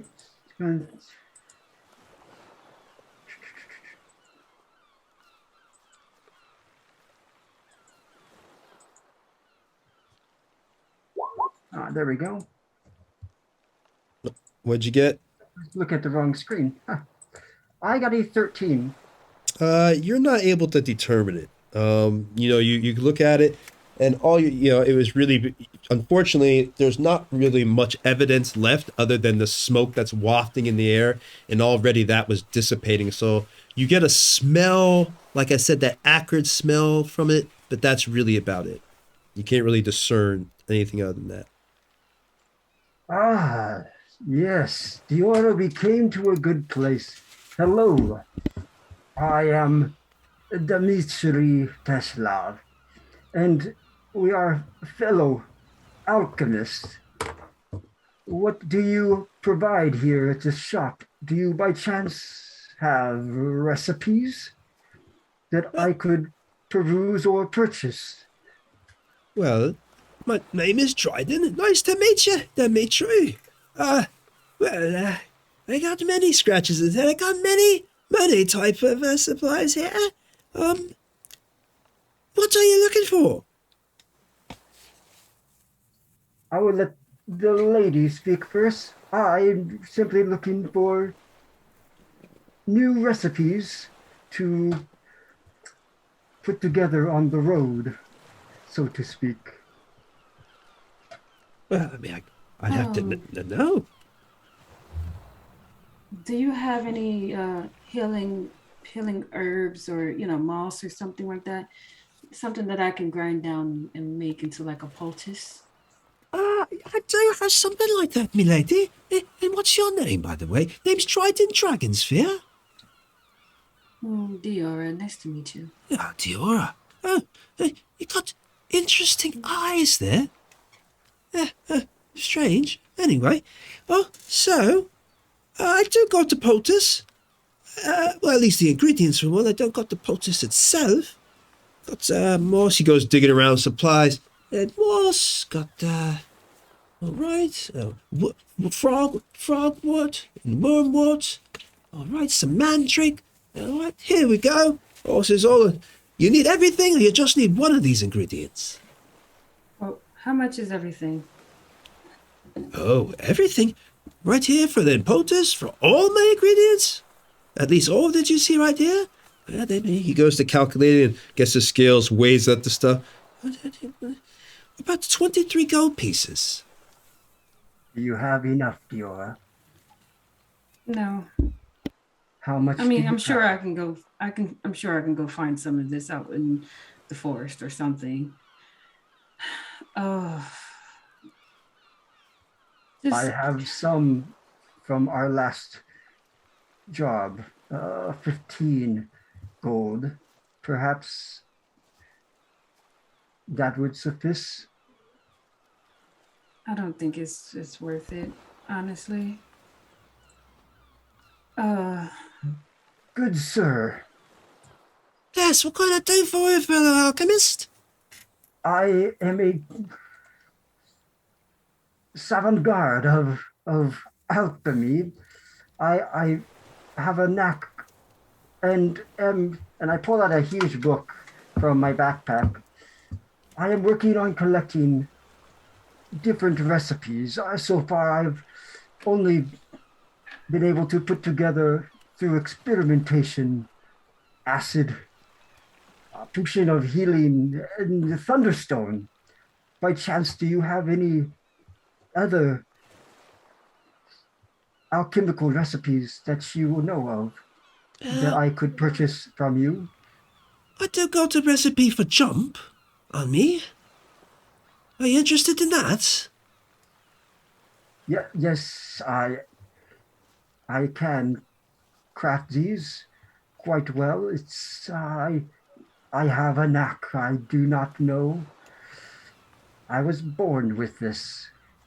it seems. Well, that's great. Now, do you want the recipe? Well, yes, if you do have any, if you don't, perhaps we will meet again and you could keep an eye out for Well, I new could- recipes of crafting. Oh, of course I could do that. I always come. This is Suzale. This is the largest city in Cormier. I've got more recipes too, but if you ain't interested in jump, you probably wouldn't be interested in anything else. From there, it just ramps up in price, you know. But you can guarantee one thing. Nobody in all of Cormier makes better potions than Dryden Dragonspear. And that's a guarantee. You can make the potions yourself then. Well, of course, I'm an alchemist. Then do you not have any recipes you could share or sell to me? I could sell you some. I have jump, like I said, the potion of jump that you How can make. much would this cost? Oh, Steve? that's 50 gold pieces for that. I will do a rain check. Let me do a job first, and I will be your most valuable customer. Yeah. I look forward to seeing you again when you got some money. And he goes back to pouring, his stuff, kind of like turns around abruptly and, goes to working and pouring all his stuff and everything else.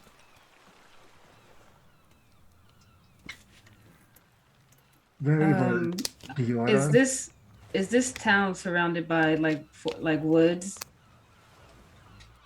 The town, yes. I mean, you're in Suzale, so I mean, it's more grasslands. I wouldn't say woods because you're actually in the capital city, so no, it's like large grasslands. To get to the woods, the last of the Coromanther forest where the elves used to live, and what you'd have to travel to the northeast from where you are a few days to get to the woods. Okay. I can always, whenever we get to this island, I guess I can check, gather stuff as we go. That could be a option, yes. Or we could grab some before nightfall, and I will accompany you. No, I don't think we should. I don't think we should do that while we're with these people.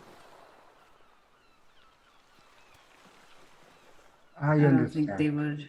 Yeah, I don't think they would appreciate that. So Yes. we might as well go down to the docks or something since we don't have enough to get anything. Very well.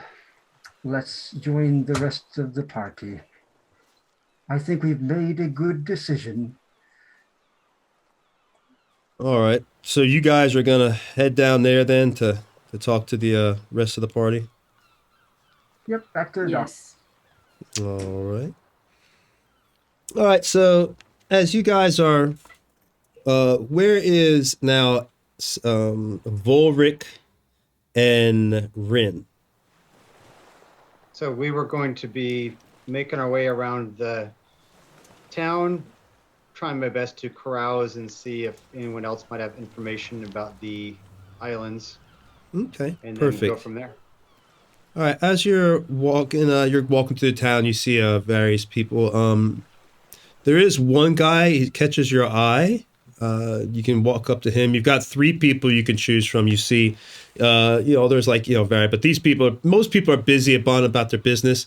But you got this one gentleman just standing there kind of looking at you as you're walking by. And he kind of like holds up his face and his nose. You can tell he's like a noble or at least wealthy to some degree because he's wearing very nice clothes, standing in a haughty position outside of his own house that he owns. So he's got a little bit of cash as you walk by him.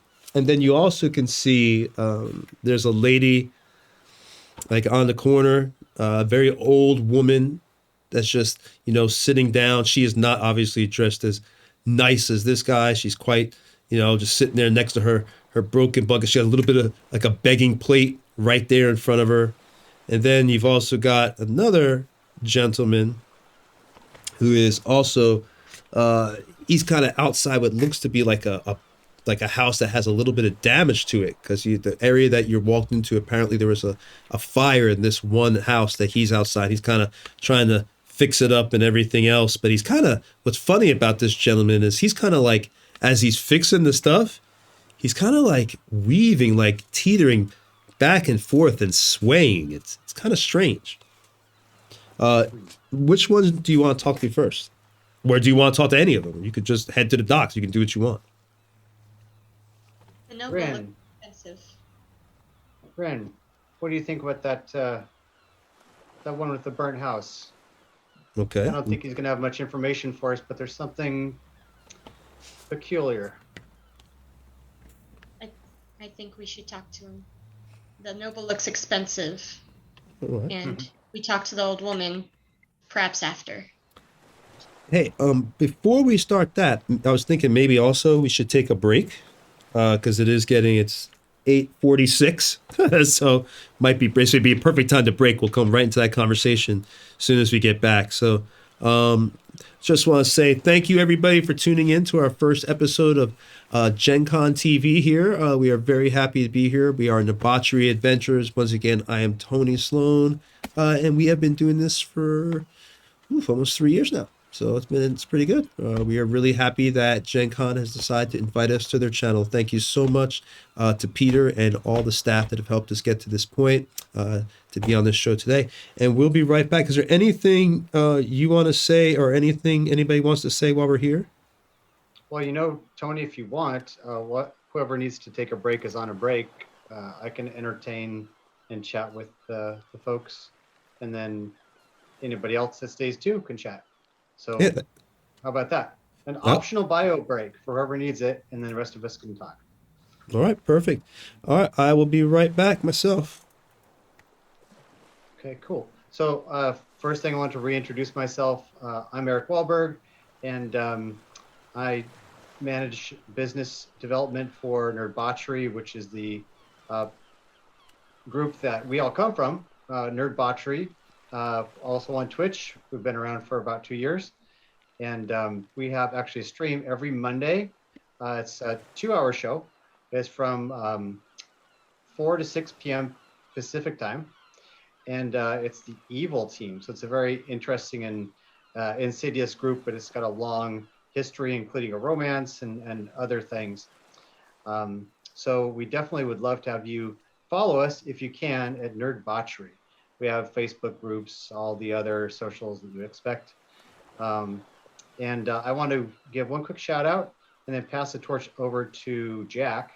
The shout out is friends of ours. If you guys like this Dwarven Forge that we're looking at here, the 3D terrain sets that a lot of people like to use for Dungeons and Dragons and created related games.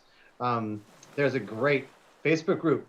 It's called D&D Creative Table Designs with Todd Putnam. And you can find it there. It's, I think, 20,000 strong. There's pictures and videos and conversations, and it's just outstanding. And Todd's a super cool guy. And I could chat more, but I want to pass it to Jack so he can tell us about his business and maybe something else. Thank you very much, Erik. Yeah, I'm reasonably new to the group. I'm only probably 3 months deep into being a member of the group. I live in Australia, yes, down where the water goes the other opposite way in the toilet when you flush, apparently. So I'm new to the group. I have my own business. It's a laser cutting and engraving business. I do anything from wedding welcome boards through to Dungeons and Dragons or tabletop gaming merchandise, accessories. I make some pretty unique dice towers, cases to store your gear in, and I made a new adventure and started developing in, I guess you could call it cosplay armory. So I made this, designed it from scratch. It has an LED lighting setup in it, which has a secret compartment, magnetized, of course, that you can put the controllers in and your batteries for LEDs to light up your strips. I'm actually in the process of doing a custom order for one of our members. And that's going to be something really special that we will give sneak peeks a little bit later on. I don't want to say too much at this stage. Would that member be, Jack? Well, I don't know. He's a great guy, though. He's a super great guy. Top bloke. Also, other things we've done is also making shields. So this is the shield that I've got with, the full proper get up where you got handles and straps to go along with it. So yeah, my business, I can create and make a lot of different unique things. And that's kind of like a new kind of part is the cosplay weapon creation. But yeah, we've got some really exciting things in the works. They'll be coming out soon. Like I said, we also do Dungeons & Dragons merchandise. So we've got pretty cool dice towers that, magnetize. You need Seth's strength to open them. They've got dragon skin leather for you to roll onto. You just drop your dice in, it comes out. They have secret compartments on the back that's also magnetized that you can store your dice in. Beautiful thing. And they're all limited edition, these ones. So not many made. Already halfway through selling all of those off. Other than that, I'm been playing D&D, well, role-playing, different forms of games since probably about 7 years old with my older brother. But it's been on and off, not consistent. I have gone through large spells where I haven't been able to play, and that's because I lived in Japan for 13 years. And that brings me to where I am now. Anyone else I can handball to? AJ, I reckon you'd like to have a chitty chat. All yours. Tell us about you. Oh, wow. You really put me on the spot. I don't even have my headphone in. I don't know what's going on. I'm AJ. You can call me Space. What were you saying before? Just talking about myself, my business, my interests, and how long I've been role-playing for. Oh, okay. Yeah, well, I'm not as interested as him. So I've been playing D&D for a couple years, like maybe 2 years now.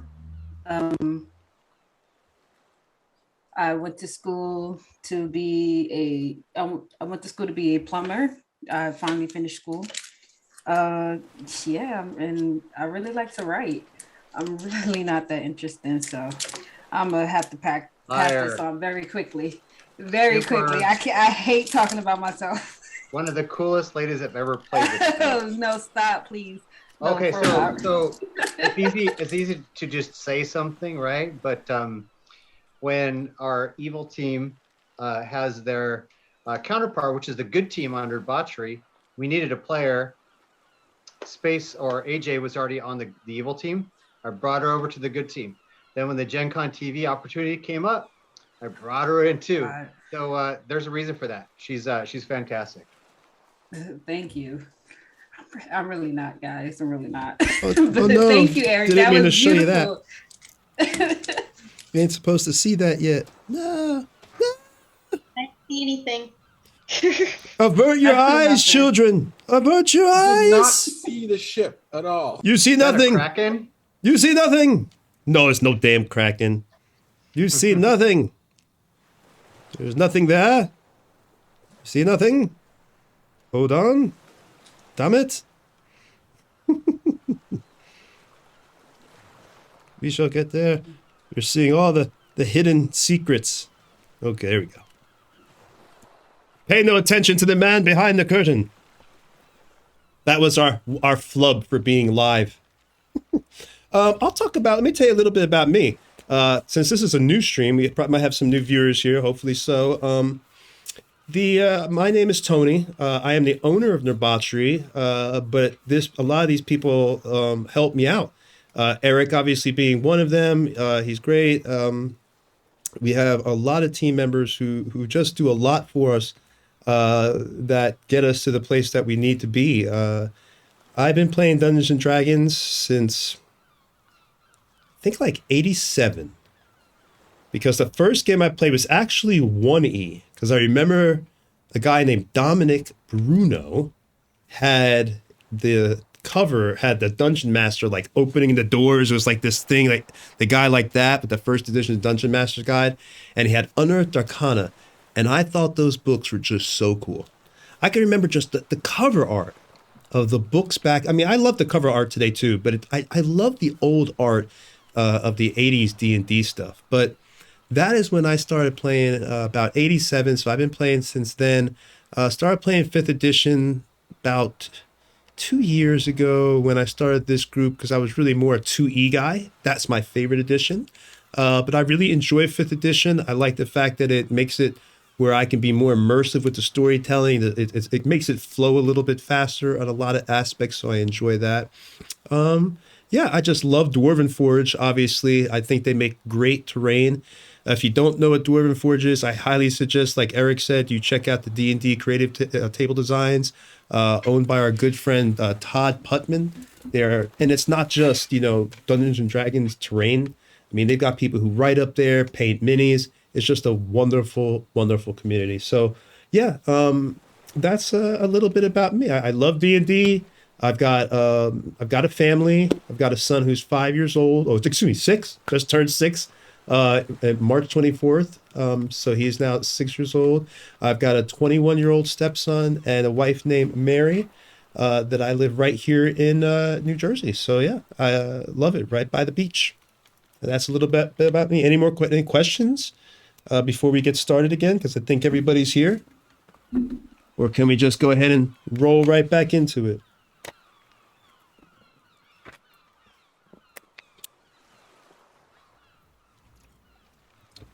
Give a second for that. What? Go ahead, Erik. What happened here, friend? I say to the oddly swaying guy with his burnt up house. Hey, but you see a real bright light. And you could, as you get close, you could smell the reek of old ale and piss. As this guy, you thought he was cleaning up, but this guy's so drunk. Well, you know what? You don't need perception to see that. It's too obvious. He's so drunk that he's just holding a stick like he's pretending to clean. You say fish stuff, friend. I see a lot of stuff. What? I just wanted to mention you missed a spot over there, and I walk away. I don't think I speak that language.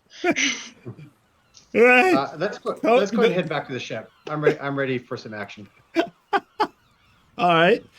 Gotcha. So you head back. You're going to head to the port then. You're not going to. Oh, gotcha. All right.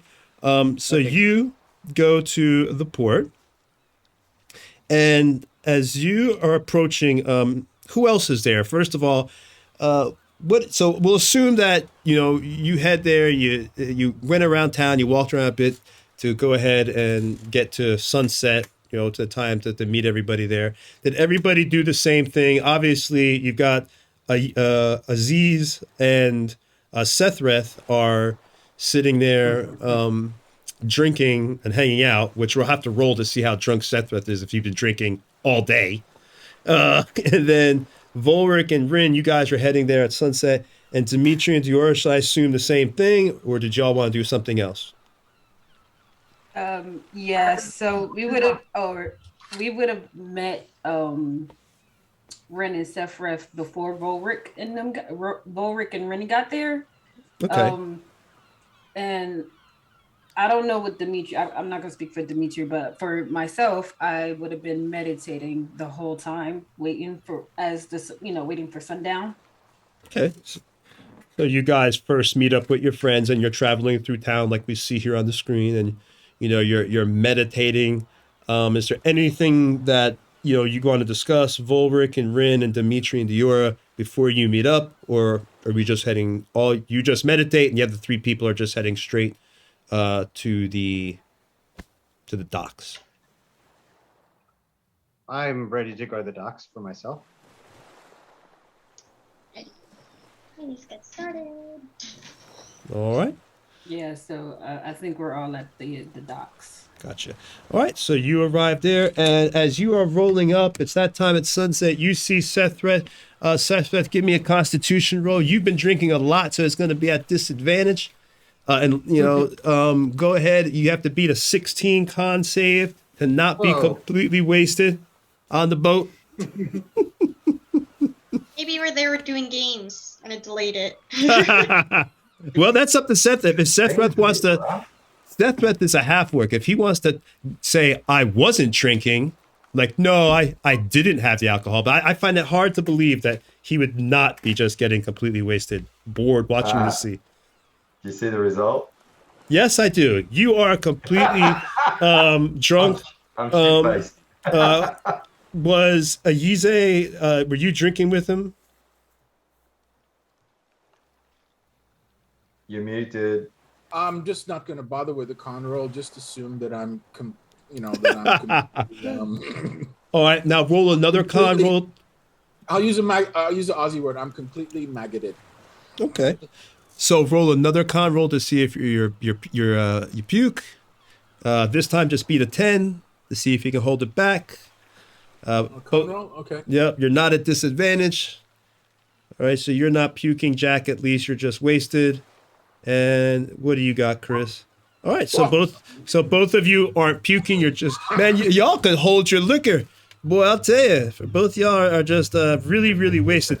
So as they roll up, you see your two friends just swaying all over the place, drinking. They're not puking, but they are just completely off their butts. And you actually, as Volric approaches, he gets a yell. Volric, is that you, my God? I can't believe it. What it is you? Volric. Yellow, a squallow? You scallywag. I tell you got a lot of nerve coming back here after all this time. And he puts his I can't hand. believe you're not fish food. Oh, boy, cannot you believe you're not fish food, especially after that mermaid. Oh, my God. What in the... And he puts his hand up to do like the predator handshake. Yep. Grab hands. I tell you. Oh, I never thought I'd see you again. What are you doing here in Suzanne? Oh, it's been a journey, my friend. I made a deal. Looking at you, you look like your dad, or who your dad would look like if I'd ever met him. I haven't seen you in, 20 years? Has it been that long? I guess the last time you saw me, I was dabbling in the illegal side of, say the nautical career. Yeah, the Crimson Reavers, was that the group? We will not mention names. We don't want the dark authorities to hear that. But shh, you remember, we had a good time. So you've met some of my friends then? I made a deal. Actually, I made a deal with the half orc and the wizard over there to provide protection for my ship from irony. Check this out, irony, pirates of all things, But they agreed. Are you actually the one? Wait, this will be insane. Are you a part of his group? I am. We all are, actually. The rest of us behind me. Well, I was hoping that perhaps we could just have safe passage to help you out, be hands on the deck, but more than happy to help fend off some pirates. I mean, what choice would we have? We'd be on the boat anyway, right? Well, with the people that usually travel on my boat, not everybody is handy with a sword, and many have just moved. The only thing they've ever lifted up in their life is either a pitchfork or just a fork to the mouth itself. So, not everybody is adventurous or has tasted that life like us. Well, I haven't seen any of these folk fight, except for Rin, that is. But I'll tell you, the way we fight amongst ourselves verbally, I'm sure we can take on any pirate. I know. It's funny, too, Who would ever thought that I would become a merchant, successful merchant, and now I have to worry about pirates. I guess, history and life is always full of those great ironies, as they say, but it's funny like that. Well, if you don't mind, being that you're here, if you could just help the crewmates load up that stuff, and we'll be able to get on the way, because if I can get out of here before the stroke of midnight, then I do not have to pay another day's fee for docking. Not a problem. Sethreth. Oh, Sethreth? And hail to your friends, Uh, all of you. Welcome, welcome. This is Diora, Dimitri, Rin. I guess you met the others. Pleasure to meet you. Pleasure. Sethreth. Very well. we met. Yeah, I- we met before. Sethreth, why don't you just go sit down. The rest of you, maybe you can help with taking some of this cargo. I'll help. I'm helpful. I'm really helpful. No. We're fine, friend. I just whispered to Dimitri. Are these people serious right now?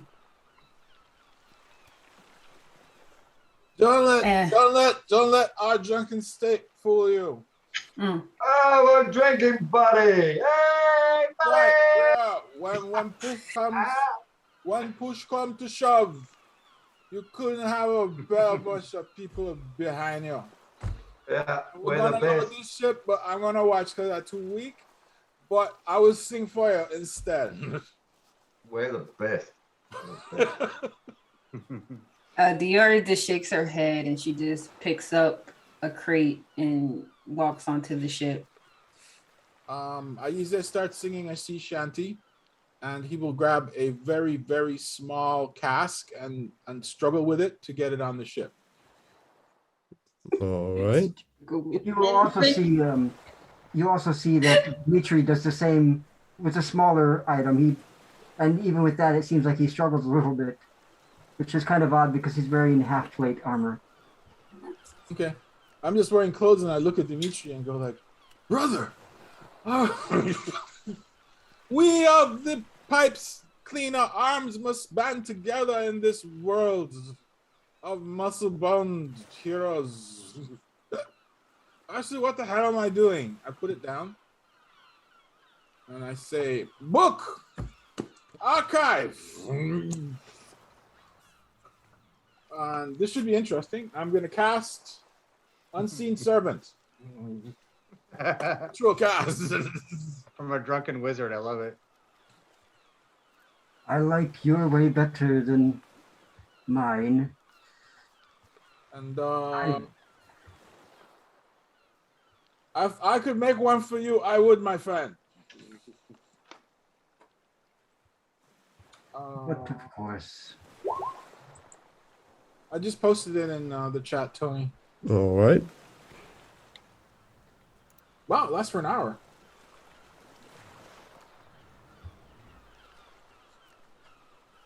Yeah, so it just helps you out. Okay. All right, I got it. That's just an art. You go ahead. Is it worth reading out for our viewers a little bit? The spell create. Yeah, go ahead and read it for him. The spell creates an invisible, mindless, shapeless, medium force that performs simple tasks at your command until the spell ends. The servant springs into existence in an unoccupied space. It has armor class 10, 1 hit point, and strength of 2, and it can't attack. If it drops to 0 hit points, the spell ends. I can, once on each of your turns as a bonus action, you can mentally command the servant to move up to 15 feet and interact with an object. It can perform simple tasks that a human servant could do, such as fetching things, cleaning, mending, folding, lighting fires, serving food, and pouring wine. Once you give the command, the servant performs the task to the best of its ability until it has completed the task, then waits for your next command. If you command the servant to perform a task that would move it more than 60 feet away from you, the spell ends. So it's actually physically weaker than me, but I don't care. I'm just going to use it to pick things up. and small things up. At the very least, it can help you pick things up, so you make it easier for you. Basically, you're giving yourself kind of like +2 to strength when you're lifting. It's not a concentration spell, and if I do a ritual cast from my book, it takes 10 minutes to cast it. Can I cast more than one? I assume yes. Well, let's see. More than one unseen servant? Yeah. Let's see here. Duration. This is ritual casting, though, not counting against my 2 second level. It's a second level spell, That's- I think. It's a first level spell, and What's it he doesn't serving count first? against my. I think it's only one. I don't think you can do two. I'm pretty sure you can only do one at a time, I would think. All right, just Yeah, asking. just one. All right, one's enough. Yep. I'll have it help me out. All right. Yeah. So I mean, it's RPing anyway. So I mean, you got the unseen servant is helping you. You know, load everything and all that onto the boat. You see the crewmates, as you can see there. That's his three crewmates, or the few of his crewmates that are helping you load the stuff and everything else. You got the first mate, and as well as his 2 crewmates there loading the stuff with you. Is there anything else? You finish up everything. You've got it all loaded. Night is now, of course, approaching. Is there anything else that you want to do? Because he comes up to you, thank you, you have quickly done that. Now we can get underway before it is too late. So, where are we heading? I know I am heading, of course, to Zambia to trade the wine to those pompous aristocrats, but you are getting off at Zambia? I find it hard to believe that Vorik, you're now going to live. I think Wahlberg would be the best person to explain this. Yeah? What? What's going on? Yeah, I should mention that. Remember, I said that we would be need you to drop us off somewhere and wait for us, and then we come back on board and you continue to Zambia. That was the deal we struck, Wahlberg. That was the deal. Yes, Sephiroth was there, witness it. Yep. I saw it. They shook hands like real men do, not contract shit. Yes, I defecated on my hand and spit on it, and we shook. I do remember going to Zambia. I don't remember dropping you off anywhere, but what is this, Vorik? I mean, your friends are confusing me. How about once we get out to sea, we'll have a chat in your captain's cabin. Oh, no. The last time I heard something like that from you, I ended up 3 days later after a bullfight. Oh, I forgot about that.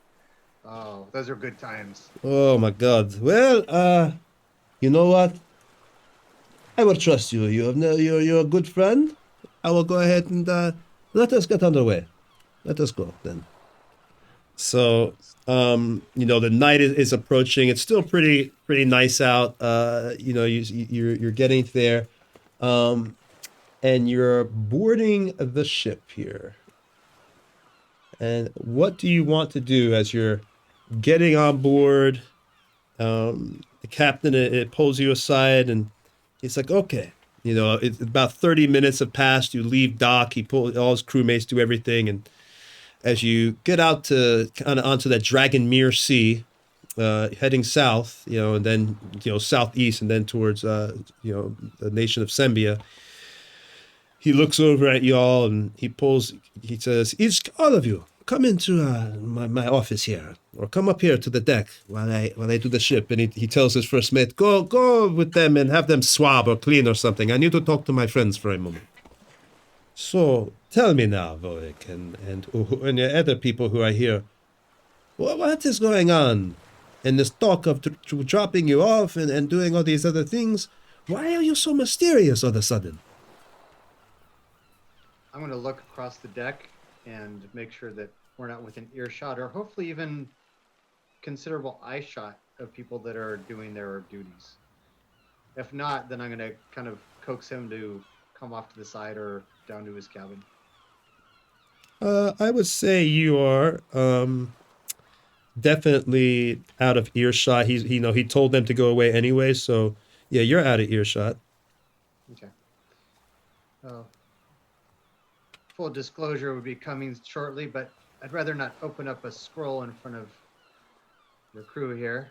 But long story short, we found ourselves a treasure map, or at least a map with a bunch of islands. This is the archipelago, and some fantastic stories of ancient cities and god pearls and magic mists and all kinds of things. But truth be told, adventure, treasure. That's what I'm headed there for, and more or less that's why the rest of us are going there. And so, yeah, we were hoping that when we get to the area, we can use this map that we have and help pick out the right spot. His eyebrow. Oh, go ahead. We can work out a new deal.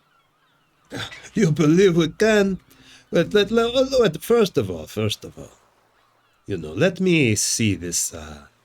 You have a map, and his eye goes up, let me see this, this evidence you have of some great treasure. What? It's called the Isle of Dread. Wait a minute.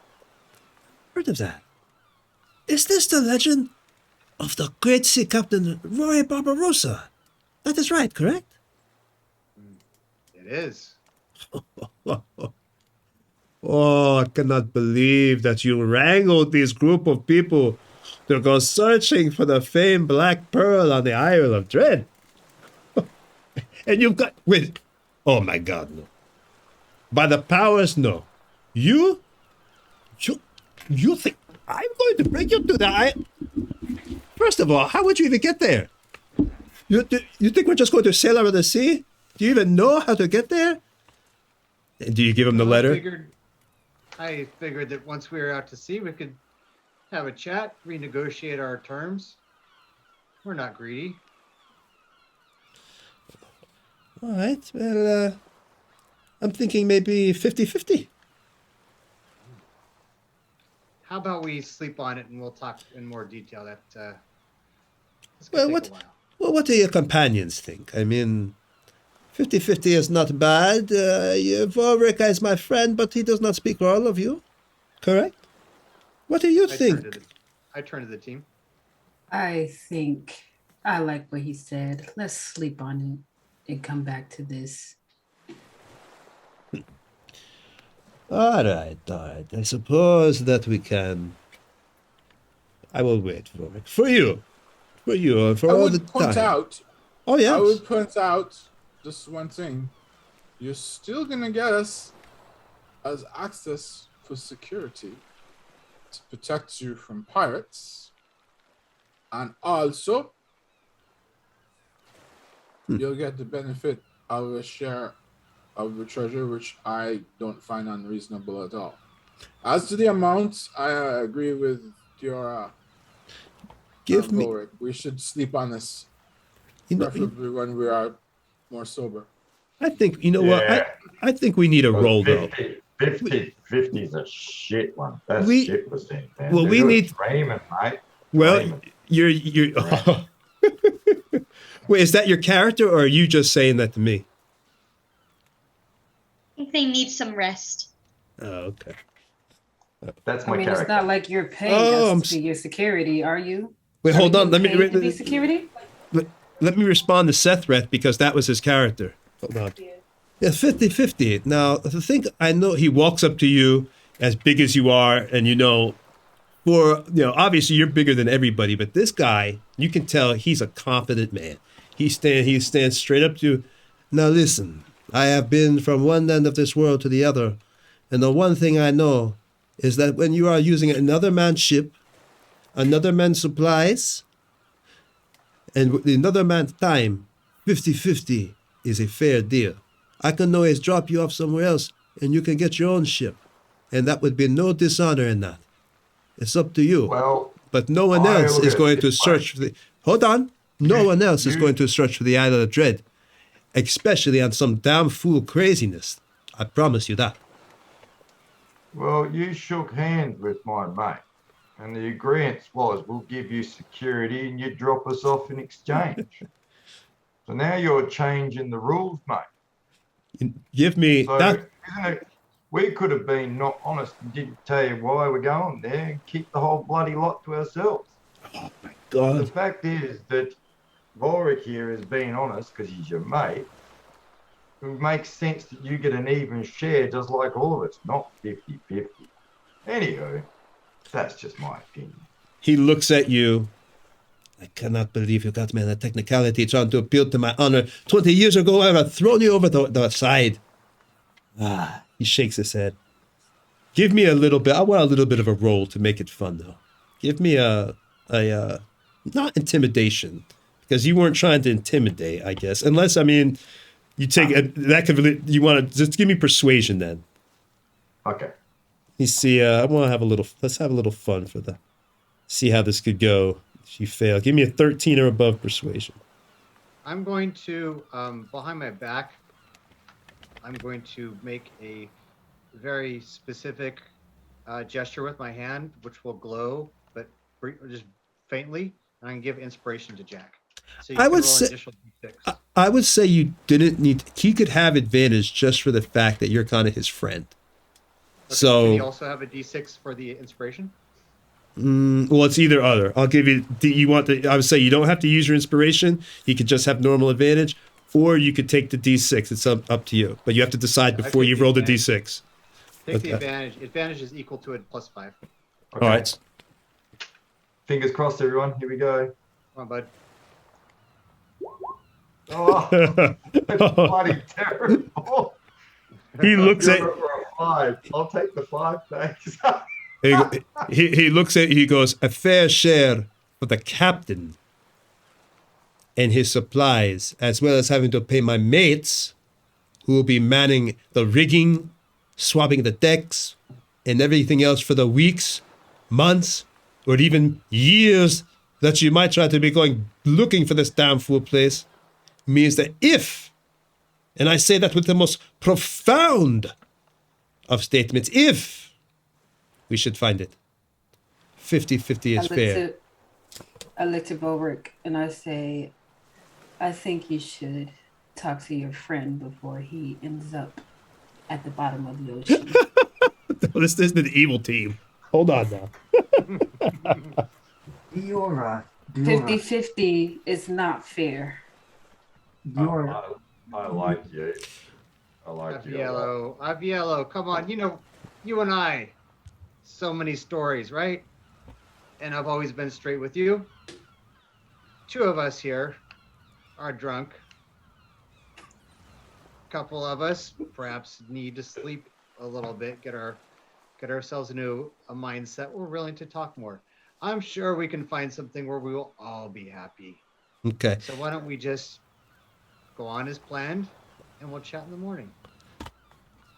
He looks at you.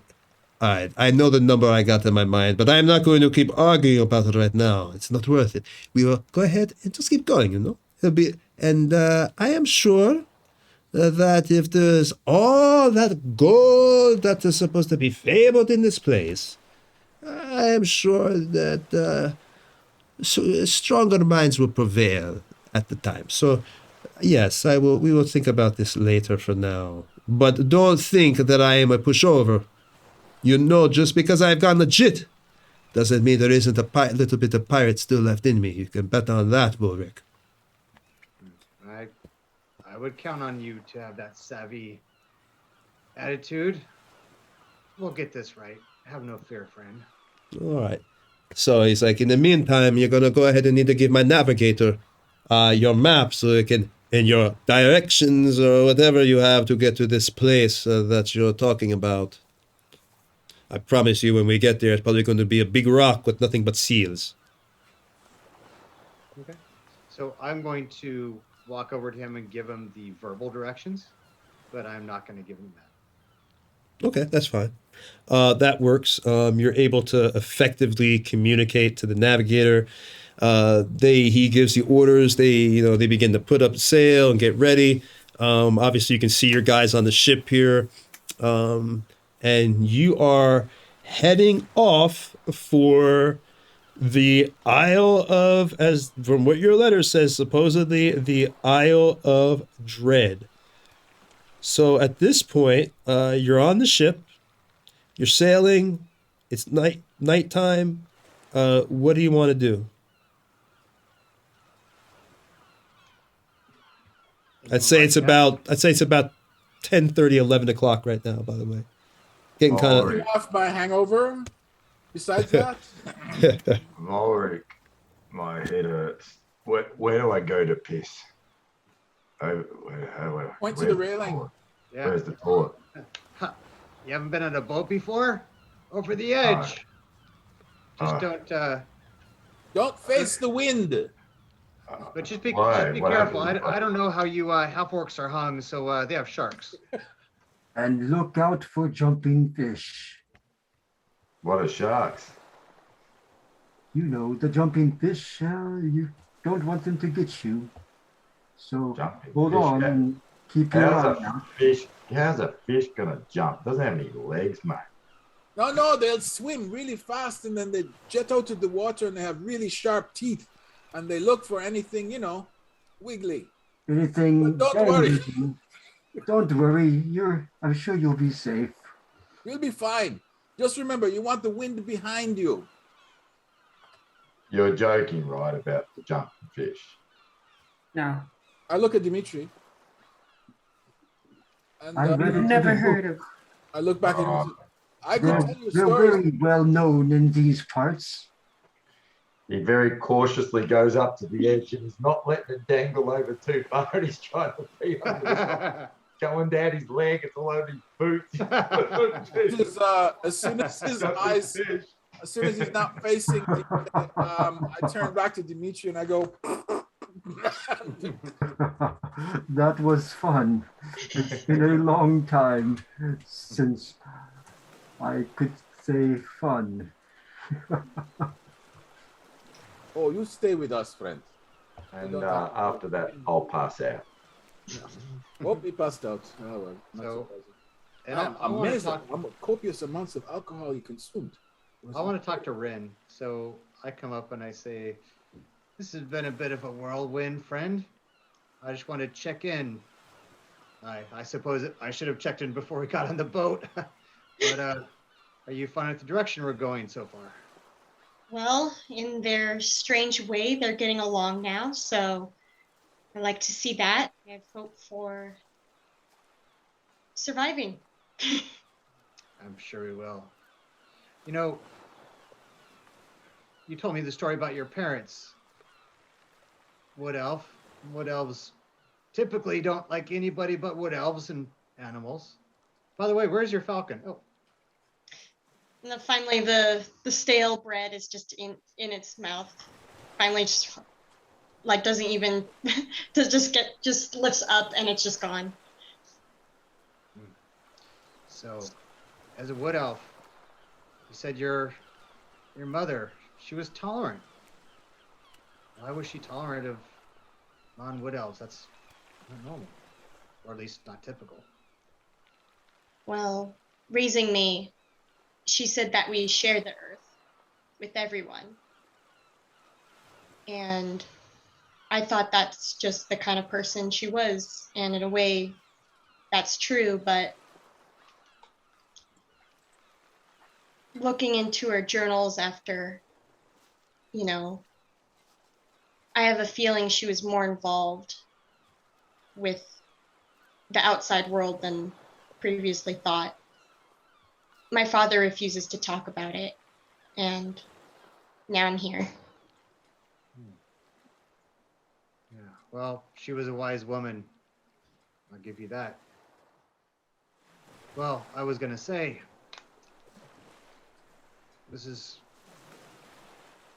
could potentially go sideways on us. I do trust the captain, but when it comes to gold, treasures, you never know. So perhaps you should take your trance up on the bird's nest there. We can only control what we can, and right now, that is rest. Yeah, so that bird's nest right up there. It's not occupied. I'm sure they won't mind if you park yourself there and keep an eye on what's below and maybe what's beyond.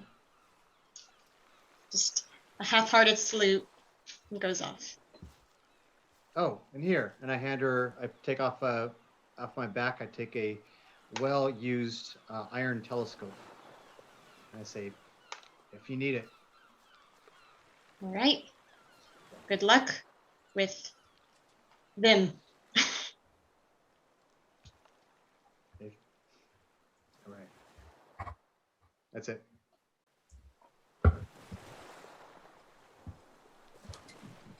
All right. Is there anything anybody else wants to do, or I mean, what are we gonna do here? Yeah, I think for me, I'm gonna be practicing using the ship's mass, and I'm just gonna be like practicing my martial arts, and I'm just, as I'm practicing though, I'm like watching everything that's going on the ship where everyone is, kind of like surveillance, you know, because I don't know if I can trust these people, and I don't know if, like, I don't want Dimitri to be in trouble. If anything, if I want to make sure that I can always get to him. So I'm gonna be just practicing, and that's it. Okay. All right. Dimitri will be nearby, sitting on a crate, looking up at the stars and taking notes in a book, a book he has, just Oh, thinking and thinking to himself, and just making diagrams and things like that. It looks like he's just has an idea book more or less. And he'll go back. He'll follow her down to the cabins or rooms or whatever there is down below the decks. Yep. Once she's finished her practice. Okay. So Once Yeezy gets sufficiently sober, I will break out archive and begin taking my notes. And my notes are specifically on the journey that we're on so far and paying attention to unusual members of my group. what do you I mean am by paying attention? He's I am spying on us. studying Diora and Dimitri, and of course Ren. Actually, they're all pretty unusual. Yeah, I'm studying all the members of my party. So you're kind of just watching them and stuff like that? Yes, this is all intended to one day be part of the library's archive. Okay. He's You're got not one eye to get you're out. not trying to, are you trying to rifle through their pockets or look for possessions, or is it just No. just normal observation? Are you kidding? I'm Order of Scribes, man. I'm not. Well, you never. No. All right. So you were just observing them and watching their behavior. Orf's going to make his way over to Diora, but at a respectable distance. Kind of the way you move, the hips, the corkscrew, those punches, the way you glide across the deck. I've never seen. I don't take this as some kind of slight against women, but I've never seen a woman move like that. And I can see the damage you can do. I learned some unarmed fighting myself in the pits, but this is something else. I just raise an eyebrow at him. What do you do? Are you some sort of fighter or something? I mean, I see you carry that sword, so. Well, I fight things, but I've had a long story. From farmer to boatman to mercenary to prisoner, soldier, guardsman. I'm a bit of a poet, battle poet more specifically in combat. And yes, a fighter. It's like I said, it's a long story. There's more to it. But when I was in the pits for 10 years, they would tend to give us crap weapons that would break. And so I was lucky enough to learn from another foe. Learn how to punch, kick, knee, headbutt, all those things. But again, not like that. But I know enough about hurting people to see that you can hurt people. That's impressive. Yeah. It takes the right amount of dedication, I would say. But even still, I still have this, and I'll point to the long, like, sickle-like weapon on my back, and I pull it out. You know, this is my second favorite thing in the world. And I put it back. Your first is Dimitri? Well, yes, Dimitri is my first favorite thing in the world. You've shown me kindness when people haven't. Milady, you're making me blush. Dimitri, we talked about this. Sorry, Dior. Thank you. We know. Finish. You are my No. good friend too. We always, the two of us, we've been together for quite a while. So I think seeing you guys today in the tavern watching us, I didn't initially have a good feeling about it, but well, yeah, no, I still don't trust you guys. But I guess when all is said and done and we have to battle something, then I'll see your true potential. Well, indeed. I was going to say, before too long, we're going to find ourselves in a life and death situation. Stories might not be told. We might not all make it out. I'm not looking for your story today, but you should open up at some point. You're smart not to trust people. But once you find those that can be trusted, having 2, 3, 4, 5 friends can not only keep you safe, but fill your heart. It's important to have family, Family. I'm glad you have each other, though. That's such a funny word. I suppose. I mean, do you have family besides Ren? Is that your best friend? She's fairly new as a friend. I picked her up in a tavern a few weeks before I joined the caravan. Talented young lady. She was working at a tavern doing tricks. She was a performer. Trick shots with her bow. Oh, amazing. And she has a falcon, if you saw that flying around. That's hers. And she does a lot of tricks with that as well. She actually placed an apple on someone's head.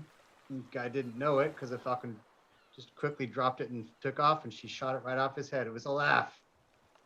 But she's a nice young lady. She has a heart of gold.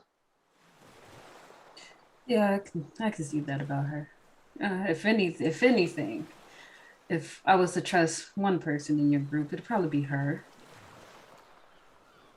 But yes, But I had a family, or sort of. I have a child that's not around anymore, and I have a wife that's a bit estranged to me. I have had a a long life. question, Graybeard. Yes. Are all people here so forthcoming with their life stories?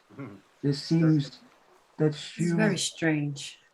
Yes, it is. Where we come from, no one shares themselves like you do. That can be used against you. This is true. Are you okay, or is everything okay? You are safe in battle, correct? You're not going to crush from the pressure. You seem to be very, how do I say, Leora. You're very open and honest, and we're not used to that. Understood. Each of us are different. I'm not sure where you two are from, but the way I look at things, whatever's going to happen.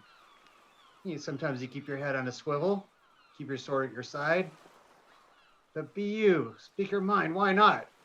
I mean, I'm not afraid of death at this point anyway. Instead, I get excited about adventure and opportunity and making friends, starting families, You can still do that in your old age? I didn't mean that kind of Stark family. Oh, my apologies then. Yeah, I don't know if that will happen again. It's a different time in my life right now. Adventure. I did have a question. That story you told us earlier, was that something you did yourself, or was it just a wise tale? Well, I'll tell you, I hear bits and pieces from people across the lands, and that was just a setup for a joke. Apparently, there was some truth to it because Dimitri knew more than I did, which not only killed the joke, but also I read it in a book. Maybe I heard someone who'd read that book. But yeah, I was just trying to lighten the mood a bit. It didn't work, but fortunately, I don't get paid to be what do you call those stand-up jokesters, comedians or something, right? Diora, I really prefer books. I know, Dimitri, not everyone can be as smart as you, you know? Maybe you and a yacht. Do you mean the Azie that comes with? Yes. Maybe Yes, he's an interesting fellow. I think perhaps we could learn from each other. What could I learn from you, Volric? Well, you alluded to having some connections with the energies around us, spells. I'm going on the path of what's called a valor bard to some. I have some spells of my own. Perhaps I could share those with you. Aside from that, mostly I hit things. I can help on a boat. I can hit things without a weapon. That's about it. Well, I do need a sparring partner. So, whenever you're free. I'd be honored, lady. And I'll look up and see Ren and the crow's nest. She's not the only one that can do tricks, but I would love to see them. You maybe tell her one day to bring that bow of hers out. Well, if she brings it out, I feel bad for the bad guys. I do too. Okay, I have to go meditate now, and I excuse myself and I go down to. Actually, I'll just sit right there on the deck, and I'll start to meditate again. Please excuse us, Volric of Greybeard. Good night. Good night. May the stars guide your sleep and protect you from the fogs.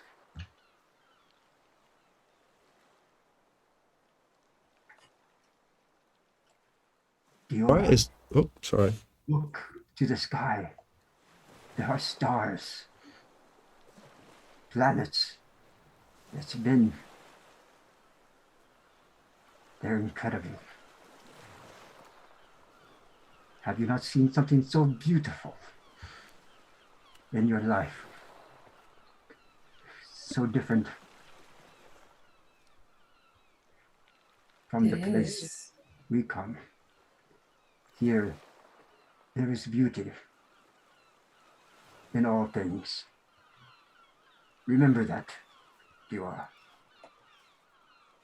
You are the light. I just lean over and give him a hug. Thank you. And yeah. I will. Go ahead, Tony. Oh.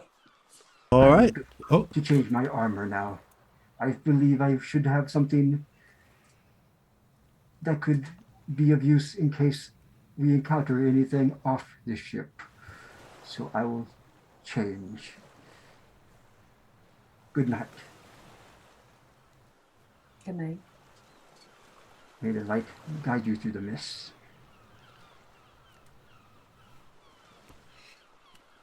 All right. So everybody's gone to bed down below decks. At this point, is there anything anybody wants to do? Because everybody, I guess, is about to go to sleep. It's like 11 some o'clock at night, pretty late. I'm going to come back up later that evening. Okay. And I do now recall how cold it can get in the crow's nest. And so I call out to Rin. I say, Rin, I think we're good for the night. Why don't you go inside where it's warmer? Twisting in the telescope starts making her way down. Happy to go inside. And calls in her falcon too. Sleep well, Ranger. You too. And I'm going to take some time because I spent so many years out at sea, just enjoying the view and the serenity and bringing in some good memories. You can hear the wave as you look out across the stars and the ocean. You can hear like the waves lapping up on the sound of the wood, and the repeated sound is relaxing to you. It gives you memories of your youth, and all of a sudden you're looking not only across the sea but across the years. And as you do that, a young boy passenger comes up to you, and he begins, hey, mister, are you an adventurer? And he has like a little fake sword. Well, I'm gonna be an adventurer too one day. My name's gonna be Stephen the Great. Ha, ha, ha. I kneel down. You can barely lift that sword, boy. I'm getting stronger every day. My daddy says when I get older, I'm gonna be a strong knight, just like you. You look like you could fight a dragon. Hi, hi, oh! I'll reach out and I'm going to try and see if I can get my fingers around his bicep and tricep. All right. Yeah. And Okay. I say, you see, boy, if your arm is this thin, you're made for other things. You must be good at other things. Do you like to paint? Right? I'm not bad at any of those things. I can paint and I can write a little poetry, but my writing's not as good as it could be. I should study harder.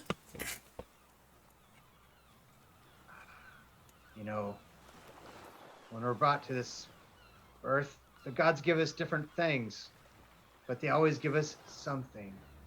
And because you're obviously not the type to be rough and tumble, to be swinging swords around fighting monsters, I bet you're a smart boy. I bet you're an artistic boy. I think that you should think about going home. You can have a good life doing some other really, really important things. So you don't think I should be an adventurer? I should be a painter? Coming from you, that must be really true, because you wouldn't steer me in the wrong way. I could tell you're a good person. Yes. I think you would be a fine painter or whatever you decide to do. And you should go home. Go home to your family. He looks at his... Oh, I'm sorry, go ahead. You should go home to your people. Be safe. He looks at the fake sword, and he looks at you, and he kind of like takes it and he breaks it in two, kind of like picks up a little bit of like the hay that had been fallen from the boxes that had been packed, and he puts it on top, and he's like, "This'll be my magic paintbrush then. I'll be the greatest painter in all of Faerun. Everyone will know my name, Stephen the Painter, the greatest ever. No, Stephen the Sculptor. I like that even better. Yes. Wait till my dad finds out. He'll be so happy. Thank you, Erik." And he gives you a hug. And he's like, "Bye-bye." I give him a hug too, and I hold him for a second. Oh, okay. Go ahead. I say, you're gonna be all right, boy. You're gonna be something special. Really? Thank you, Erik. Thank you. I'll never forget you. All right. right. So And I'll go cute. back down below deck. All right. Now, for the sake, and I got to say this to mess with Erik because he didn't think I'd fit it in, but I found a way. But for the sake of argument, usually we use just for the people in the stream know, we do travel time, like the hexes and all that, like normal travel time, like with the map and everything. But for the sake of this first episode, we're gonna kind of like jump forward the 7 days of traveling across the open Dragon Mirror Sea. So it's basically a foggy. You know, you guys are. It's kind of gonna pick up where you guys were asleep. Again, you were resting.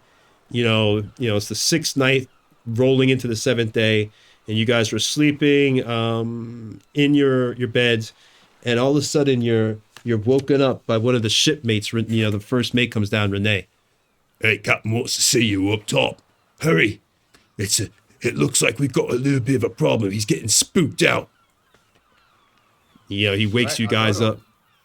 All right, so you guys roll up there, and Captain Avelia comes up to you and says, I don't know what's going on, but this fog, as we approach this island, we could see it in the distance with a eye scope. I forgot the darn word as the DM. We can see it in the distance with the periscope. And I don't know what's going on, but this fog has gotten me really, really scared. Spooked out. It seems very strange. Is there anything y'all want to do at this point? You know, you're seeing this fog, it's really obscuring, the vision and everything. You can't see anything really around you. It's just really, really, it's heavy fog has just really come in at this point. I'll grab my telescope from Rin. I'm gonna make my way quickly up the mast to the crow's nest. Try and use that telescope. All right. Like I said, the fog is heavy, so you could see probably maybe about 30, 40 feet clearly at the most up, maybe not even that much. I mean, it's heavy, heavy fog. I mean, it's rolled in like pea soup. And I live near the ocean, and that stuff is no joke. I live 10 minutes from the beach. When that fog comes off the water, it is heavy. I go to the. But what do you want to, wait, well, hold on, Erik, what did you want to do though with you just want to look? So I was hoping to see if I could get above the fog, but once I get up there, I'll call down. I say the fog is just as thick up here as down there. We need a light on the water. According to what we were told, it's entirely possible that there's reefs around the island, and they'll crash up the boat unless we can see them. I have an idea. I'll move to the bow of the ship, and Okay. I will cast. Sorry, what were you saying, Seth? They said, okay, go ahead. Oh, okay, and I will cast a light cantrip on the ship's bow, close to the water. All right, cool. I just want to be able to see. Is it possible to see in the water ahead of where the ship is moving?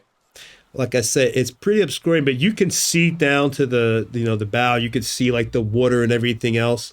So you could see a little bit. How much warning time you'll get would vary. You'll just have to roll with it, I guess, or if you want, and just keep looking.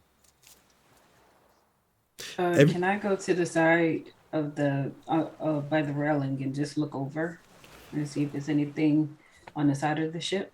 All right, so let me put everybody where they're going. Let me put everybody where they're going too. That probably helps. I'm going to be next to Diora, telling her this is ill tidings. All right, so It gives me a. Diora was going over to the side of the ship, right? Yep, that's right. Yes. Okay, and then you're going with Diora to the side of the ship. Okay. Could I cast something? Yeah, sure. Go ahead.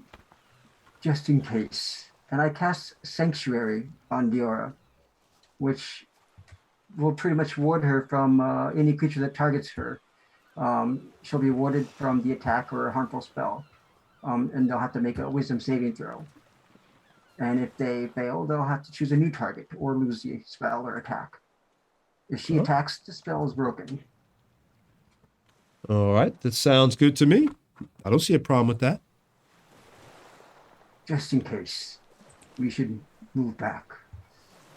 This reminds me too much of home. Not like this. Everybody give me a perception roll real quick. As you're talking, I need a perception roll. Everybody. Oh, wow. Rolling crappy. Good. Good. 7. Good. Oh, that's okay, Tony. Good. Tomorrow.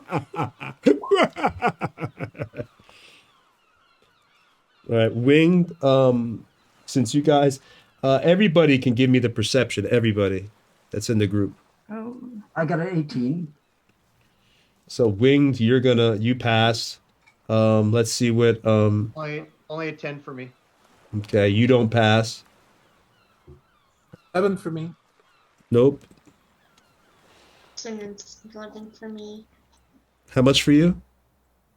So I rolled 11. Wow, everybody is rolling low. Good, this is great. And Erik gets a +7. Wow, I am, This didn't roll well. yes, good. I Well, have a really I'm good just one seeing eye. ones. I'm not like enjoying it. well, I'm gonna I roll think I my, have a really good one eye. you guys, Winged, you can hear the sound of, it sounds like wings flapping and like snapping sounds, like, Something's coming from the skies. Prepare yourselves. all right. And as you do that,